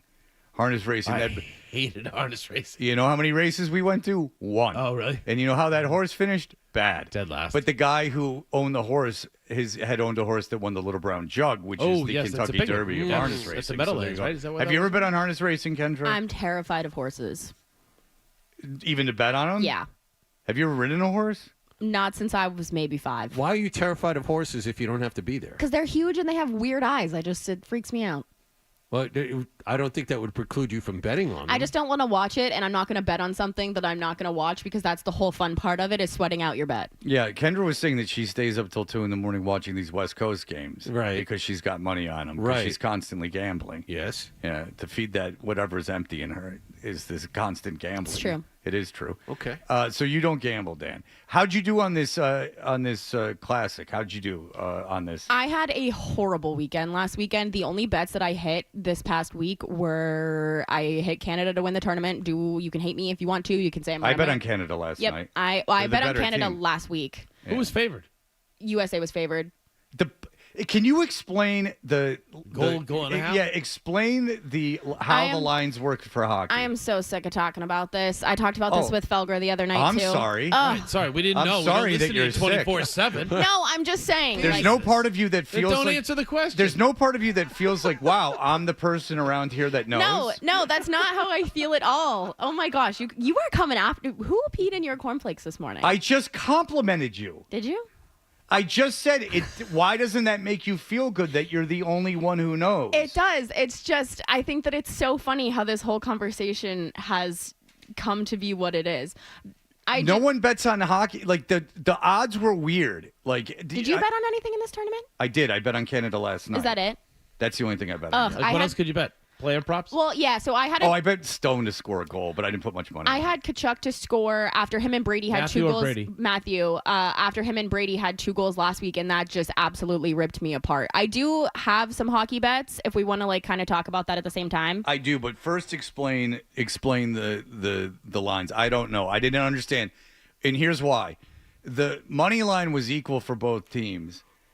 I don't understand that. Like the money line was equal, and then there was the goal and a half line, which I understand. But the odds, like why would the money line not be different, like favoring one team? So the puck line is you can either win the game or lose the game. Let's say it's 1.5. You either have to lose by 1 goal. No, I get that. Yeah. Okay, so what's your question? Why the money line was identical? Yesterday or yeah, yesterday? Probably because all the injuries. To USA. All right. So that was basically vague, or FanDuel saying, okay, these teams are exactly even. Yeah. So the first time they played, Nathan or Cale Makar didn't play, and I think that was a huge thing in that whole game. But because of all of USA's injuries towards the end of it, I think that's why we saw that line change. Okay. So basically, so I understand. Yeah, because the Makar came in and McAvoy out. Yeah. Is the puck line always 1.5? No. Okay, that's what I figured. All right, so I do understand it. There you go. I don't know why, because I listened to Felger and Mez, and they made it sound way more complicated than it is. Because I bet on hockey. In fact, when I was a bartender, I bet on it all the time. Did you really? Yeah, because there was nothing to do. Like if it was a Monday night and there was no one there, we bet. There was a bookie that came in, a big old hog. So we bet with him, even he was right there. He had these sheets that he would give you. Yeah, it was fun. That's right. All right, so what do you have this week? You have Okay. hockey stuff. Yeah, so I have a couple futures. Like I said, I'm very dry right now, so I'm just going to give you information, and you can do with that information what you want. I would not recommend tailing me right now. I am struggling. That being said, I think it's important to look at this tournament and who has played a lot of minutes and a lot of games and who's going to be returning to their teams. The two teams I'm specifically looking at are Florida and the Colorado Avalanche. So the Seattle Kraken are playing against the Panthers. I think that there is going to be a certain amount of Four Nations hangover from this. Obviously, the Panthers had a lot of people playing. They had Matthew Tkachuk, Sam Bennett, Sam Reinhart. Those are some of their huge key guys. And while I don't think that Seattle is a great team, there's still going to be some sort of Four Nations hangover. So Is that home or away? For Seattle, it is going to be away. They're going to be in Florida. So it's a home game. I get that whole piece of it. But no Matthew Tkachuk, right? He's not going to play for a No, while. there's no shot. So I think that it's important. If you like the money line, I personally probably wouldn't touch that. It's plus 210, which isn't terrible. You could also look at maybe some overs for Seattle. You could look at maybe an under because of I just think that there's going to be some sort of Four Nations hangover. Whether you like Seattle to go on like a little bit of a scoring rampage or something like that, that's something to look at. The other team, like I said, is going to be the Avalanche. They are playing the Nashville Predators. Their money line is plus 114. Avalanche obviously have Nathan McKinnon, Taves, and Cale Makar on their team. So I would probably look at an over in that game, maybe from an exhaustion of defense sort of thing. But I do think that for all of these teams who had a lot of guys playing deep into this tournament, there's probably going to be a little bit of a hangover just from them having lack of rest. I'm sure that, Matthew Tkachuk and Charlie are not the only people who are nursing injuries and licking wounds from this tournament. So I would probably look into those things if you're looking to make a little bit of money this weekend.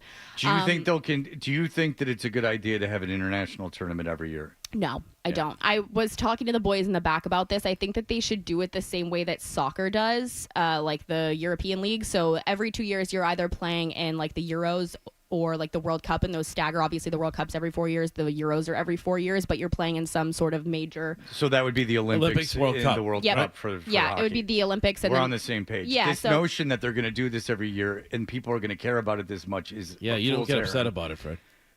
Well, because you're just being a contrarian. That's all, Dan. Is you're coming at me with the You told me to negativity. shut up. You want to see my Dan Roche impression? Yes, I do. All right, look at me. It's not audio. It's visual. Oh, I hate that. Now, Dan, you smile. Oh, okay, Sorry. that is way too close for comfort. Thank you. All right. So you don't think they'll do this all the time? I don't think that they should because Because the reason I mentioned it, Kendra, is because if there's a hangover from the tournament and that's affecting regular season games, I mean, I know that the players don't care about the regular season of the Stanley Cup nearly as much as this exhibition tournament. That's one thing we found out. But for sure. ultimately, a lot of these guys, or half of these guys, are making a tremendous amount of money doing this. Pardon me, but I didn't hear if you have a take on what's going on with McAvoy at all. Do you have any thoughts on? I'm surprised. It's got to be broken, right? It's just like did you watch that replay of the hit? I'm surprised it wasn't his left shoulder though. It looked like his left Do you shoulder think hit the that? post. Do you think that this whole thing with all of these injuries is something that they're going to have to obviously take into consideration? Yeah, because I mean, it seems it's like there's. Fred made one good point that like the owners, are certainly going to be ticked. If you're Matthew Tkachuk in Florida, you're heading back there and you got the guy that you're trying to win a cup with for a while now. Yeah, because they're not paying him. And also you're in Sunrise, Florida, and there's one season out of 20 I'm filling the place, and that's totally dependent on my team being very good. So if we lose in the first round of the playoffs, I missed that whole playoff gate, and now next year, what do you think season ticket sales are going to be like? Do you think they're going to be the same? No.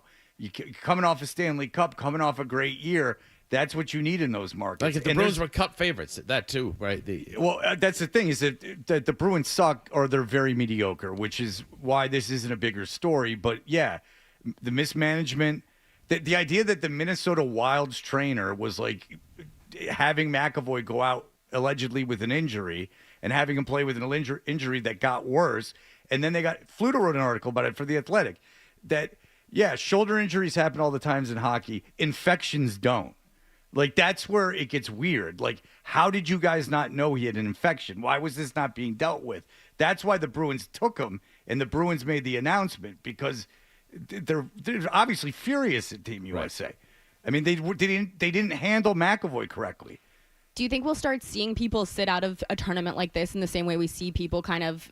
No, you don't. No. I don't. If they go back and do this again, you'll get the same participation. People will be knocking each other over. That's hockey players. Yeah, I agree with that. Joe Murray and I got into it on Wednesday night, just in comparison to NBA players and stuff like that. But you know what I do though? I'm sorry to interrupt you. Since this was the first one in a long time, I'm getting a complete physical on the guy, and if there's anything even minor. And maybe not minor, but minor in hockey is relative. I know. He'll still play. Like what Crosby with the 2 bad elbows, right? Yeah. Since it's happening more often now, every other year, if I have a guy with like 2 bad elbows, I'm going to say, take the week. I don't want you playing in this tournament. The owners should have the right to do that. If you're paying the guy during the season, dictating that they can't play in that tournament. Like an example would be like Pasta, right? Because he's so important to his team. If you know Pasta, and these trainers, they know these guys like the back of their hand. If you know Pasta's dealing with an ankle, and it's going to get worse. If he took a week off, it would be better and better for the team down the stretch. You got to sit there and say, Pasta, you can't play, right? Right. So, and by the way, if you don't play in this, don't cry, because in 2 years there's something else, and you'll be on the team, obviously. And you know what? If you're going to get hurt, or we're going to have to deal with, say you could even play, but we're going to have to deal with your workload as the rest of the season progresses because you have this nagging injury. No, you're not playing in it. It's ludicrous. Right. A great example would be Marchand, right? Where he's at in his career. If the Bruins were in first place going into this tournament, you kind of sit there and say, Brad, I know you want to play. I know how badly you want to play for Canada, but if you take this week off or 2 weeks off, you'll help our team.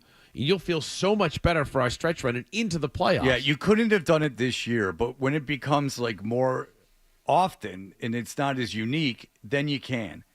But imagine if this, and people might go, oh, you're stupid, and that's true, but think if it was the NFL, and think if it was the Patriots, or think if it was Kansas City. Say the NFL had an exhibition with the best players, and they did it by country. And Patrick Mahomes comes in and he has a nagging injury. It's in the middle of the season. It's after week 8. And Patrick Mahomes gets hurt. And now he's going to miss 4 NFL games. Say the equivalent of missing 20 games in the NHL. Say he misses 2 NFL games.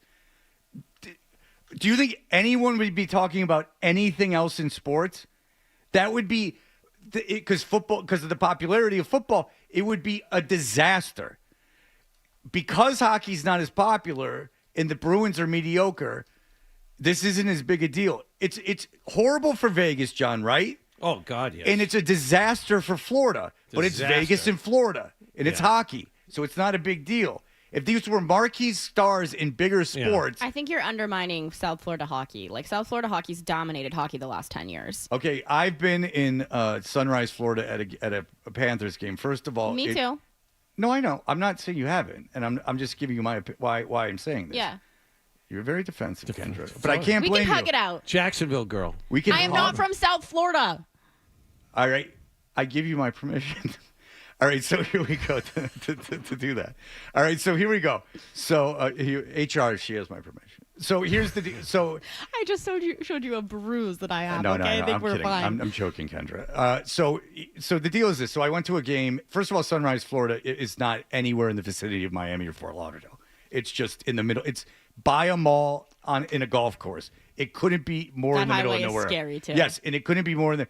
Dude, when we went, my ex-wife's sister now, went to the mall while we were at the game. Yeah, I know. I went to the game and there was not one. It was sold out. There was not one Panthers fan there. It was around Christmas. When was this? They were playing Toronto, let's say 12 years ago. Okay, so before they were good. Yeah. But when they're good, yeah. That's my point. That's what the point I was making earlier is when they're good, yeah, they get gate. When they're not, they don't. Anyway, it was all Toronto's fans, and they were doing chants, and they were super obnoxious. It was the whole thing. because they're all down there in Florida, right? So there's the deal. All right, Kendra, thank you. I would like to say get your McLaren futures in now while Ferrari's still favored. That price is going to get worse. Also, futures for the NCAA tournament, Houston and Florida to make the Final Four are good prices. I think Auburn's price will get better. So do you have them in front of you? Yeah, I can. What's Michigan State's? Pretty far. Hold on. Michigan State very well could make the Final Four. I've watched almost all their games. Plus 4,000. Wooshy. Freddie, you I'm gotta gonna go get on that right now. What's Just to make the UConn? Final Four? Or is that to win the That's championship? to win the championship. I don't think they'll win the That's championship. to win the championship. They could win their. They could win the Michigan region. State to make the Final Four is plus 1,000. What's UConn? UConn's probably pretty far down there. Yeah, and now, boy, do I not like Hurley. I know he's doing it on purpose. Did you see him coming off the court in Creighton? Yes. And he's like, 2 rings. Yes. 2 rings. It's what he does. I know he's doing it. But you talk to players that have played with him and coaches that have UConn- coached with him. They all love him. It's an act. I know it's They an act. love him. But UConn that poor Final kid. Four plus 1,900. Sorry to interrupt. Okay, I no, wanted to no, make no. sure I got that to you. By the way, What is those 1,900. those poor Hurley kids with that dad of theirs. Can you imagine what it was like growing up there? High school legend. Yeah, I know. Dan Senior. But I have a feeling he worked them a little hard. You think? Yeah, I'm thinking Yeah. so. I'm thinking that wasn't the greatest. I don't think that was Leave It to Beaver in that house. By the way, member of the Hall of Fame, Basketball Hall of Fame, Dan Hurley Sr. Yeah, sure. Why not put high school coaches in? It's Yep. the same thing. Sure. It's the same thing as winning titles in the NBA. Kendra, awesome to see you. I love you guys. All Thank right, you so much. Kendra- Also, I'd like to clarify that the puck line in hockey's always and the NHL is always the same. College is a little different. I realize that people probably were confused by that, but The college puck line? yeah, it's a little All different. right. If you're betting on college hockey, you have a problem. I was just going to say, All right. Very 20 good. on BC Vermont tonight? I don't know anything about You Vermont. I'll can't never do go that there. in this state, right? All right. You cannot. Yeah. You cannot. All right. Very good. We'll be back in just a moment. Here are the headlines. Sports Hub headlines. Presented by Celsius Energy Drinks. Connor McDavid's goal, 8:18 into overtime, handed Team Canada the championship over the United States, 3-2 at TD Garden last night in the first ever Four Nations face-off championship. Jordan Biddington outstanding in net as well, making 33 saves. Bruins will be back in action tomorrow night at home.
This is the show for you. Toucher and Hardy, the Sports Hub. We know what you're thinking. What could I possibly have missed from the show? It's time for The Stack on Toucher and Hardy. Hey, we're Toucher and Hardy. Danny Roche kind enough to come in. We appreciate it. We are brought to you by FanDuel Sportsbook. Make every moment more with FanDuel. Johnny, what do you got today? A couple of things. Real quick, got an email from Sarah from Everett. We always get emails from Sarah from Everett. I just want you to know this one is directly addressed to Dan. Apparently, Dan Roche and Sarah from Everett share the same birthday. And she wanted to make sure you knew that. Look at Sarah from Everett is dialed in, man. Happy birthday, Sarah. She's listening all 4 hours. She's glued to it. It's not passive listening either. She's really listening. She's really got every little nuance down, and she makes sure she's walking around my neighborhood. Yeah, it's a whole thing. She sees my car driving by. It's great. Yeah. It's not creepy at all. It's no, fine. I actually don't find it creepy at all. But Okay. I mean, 'cause she's there for a reason. I do. But I like that she likes that that she dislikes me and has like no interest at all in any of this. Yet she knows that when my car drives by. Yeah, that's like creepy. people I don't know. I don't know when they're. Yeah. I wouldn't know what automobile they drive. Yeah. Okay, go ahead. According to the online betting guide, we have the new odds for the halftime show for the next Super Bowl. The co-favorites are Miley Cyrus and Chappell Roan at 5 to 1, and then we have Oasis 6 to 1. Christina Aguilera 15 to 2. Sabrina Carpenter. Can I interrupt? Go ahead. We'll stop. If you're trying to start conversation, I'll interrupt. There's zero chance Oasis is doing it for several reasons, not the least of which, if it's Liam Gallagher, I assure you that he would do that. The chances of him going off script are so high. Mm-hmm. To his benefit. I mean, that's part of the reason that everyone wanted them back together. Not a chance. There's no way. They play it so safe. Yeah. I mean, Kendrick Lamar was controversial. What the hell did he do? Yeah, Bad Bunny, Post Malone, they're in there. And see, Bad Bunny would be good, and I'll tell you why. He'd be super divisive because people would be like, I can't believe because he does have his stuff in Spanish. People would flip out about that, but then a lot of people would love it. And that's a good thing. Go ahead. The dark horse is, now you know where the game's being played next year, right? San Francisco. And what Metallica. Yep. Yeah. That's the dark horse, Metallica. And Metallica would be obviously a good halftime So show. how many of these bands have you listened to, Dan? How many of these bands? Miley Cyrus? Yeah. Is Miley Cyrus even popular anymore? She been did up and down. She's on Saturday 50, Live. yeah. I mean, but she she's didn't do there. her own song. No, but she's always around. She always. Yeah, but these are not big things. Like I didn't know Miley Cyrus. Sabrina Carpenter, although that's more younger. But Sabrina Carpenter also on SNL 50. And by the way, Jay-Z, remember, produces the halftime show. He's got a hand in So the halftime Chapel Roan show. is out or in? I don't know if that's a big enough artist, but Maroon 5 did it. Yeah. Maroon 5 threw everything off. Jeez, why not and Katy Perry, Why too. not just do Metallica and have it be over? You know what I'm saying? Eddie Trunk. Oh. Eddie Trunk would get 3 weeks out of that. Have you been listening? I have not. John, have you been listening to 3 to 5 on Faction Talk? I have not. Have you been listening to Eddie Trunk? There wasn't even an instrument on stage. Yeah, that was his take on Kendrick Lamar. He didn't want to talk about it, but he did an hour and a half on. I had to turn it off, but I kept going back because I knew he would still be talking about it. It was a great delight to me. And also, it bothers my kids so much. Sure. So, yeah. He talks about it like they're Native Americans. Like rock music is Native Americans who've been subjugated or been put in these horrible. I may have to start tuning in because this is getting more captivating. Well, he talked to Jizzy Pearl for an hour and a half the other course, day. So course. there you go. One baseball note for Dan. The opening day for the exhibition season for the Red Sox, the top 3 prospects are supposed to play today. The top prospect, Roman Anthony, a late scratch from the lineup today. Apparently, he was hit in the elbow by a batting practice pitch and is too sore to play today. Oh, they got to be pretty excited about the guy who's throwing batting practice. Yeah. All right, Danny, just real quick on air, give him some respect. How did Northeastern get this good? Northeastern City Urban School. Mike Lavin. Cold recruits a lot of guys that just want to come up and I guess enjoy that type of environment because a lot of college baseball is, warm, Fred. Yeah, it's like an ACC. Yes, this is just Big grind it 12. out. You got to be tough New England character guys. Yeah. And he's been very successful at it. So yeah, I mean, a lot of New England kids on the roster. Because if you thought of a less likely school to have pro prospects coming out of it, like legit pro prospects, it would be Northeastern. It's quite an accomplishment by that guy. I just texted back and forth with him. No. Did you tell him what I just said? I want to watch you do it. I find it interesting he's texting him while the show is going You on. look and see if he's doing it. I want you to make sure he's even doing it. No, he's doing it. Tell him Fred Toucher gave him love on the air. He's doing it. Now, he might be texting his wife. I see words being texted, but All I right. can't see who he's texting. Dan's a good guy. He doesn't lie to me. Dan's very supportive off the air. Dan's helped a lot. He asked about the kids. I love Dan. That's very good. I get the same text. We love Dan. Yeah. Dan, thanks for filling in. Yeah, Dan, you did a great job this week. Thank you so much. Thank you. And tonight, 7 o'clock on WBZ, Patriots All Access. So if you can tune in for that, that'd be great. Yeah, Patriots All Access tonight at 7 o'clock. You got access to all the coaches and everything, right? Yeah, did a story with that. And that's awesome. So I have Dan's phone doing radio now, and Fred Toucher giving us lots of love on the air. NU program. There it is. There you go, Freddie. There it is. Danny's a man of his word. And Hardy's back on Monday, right?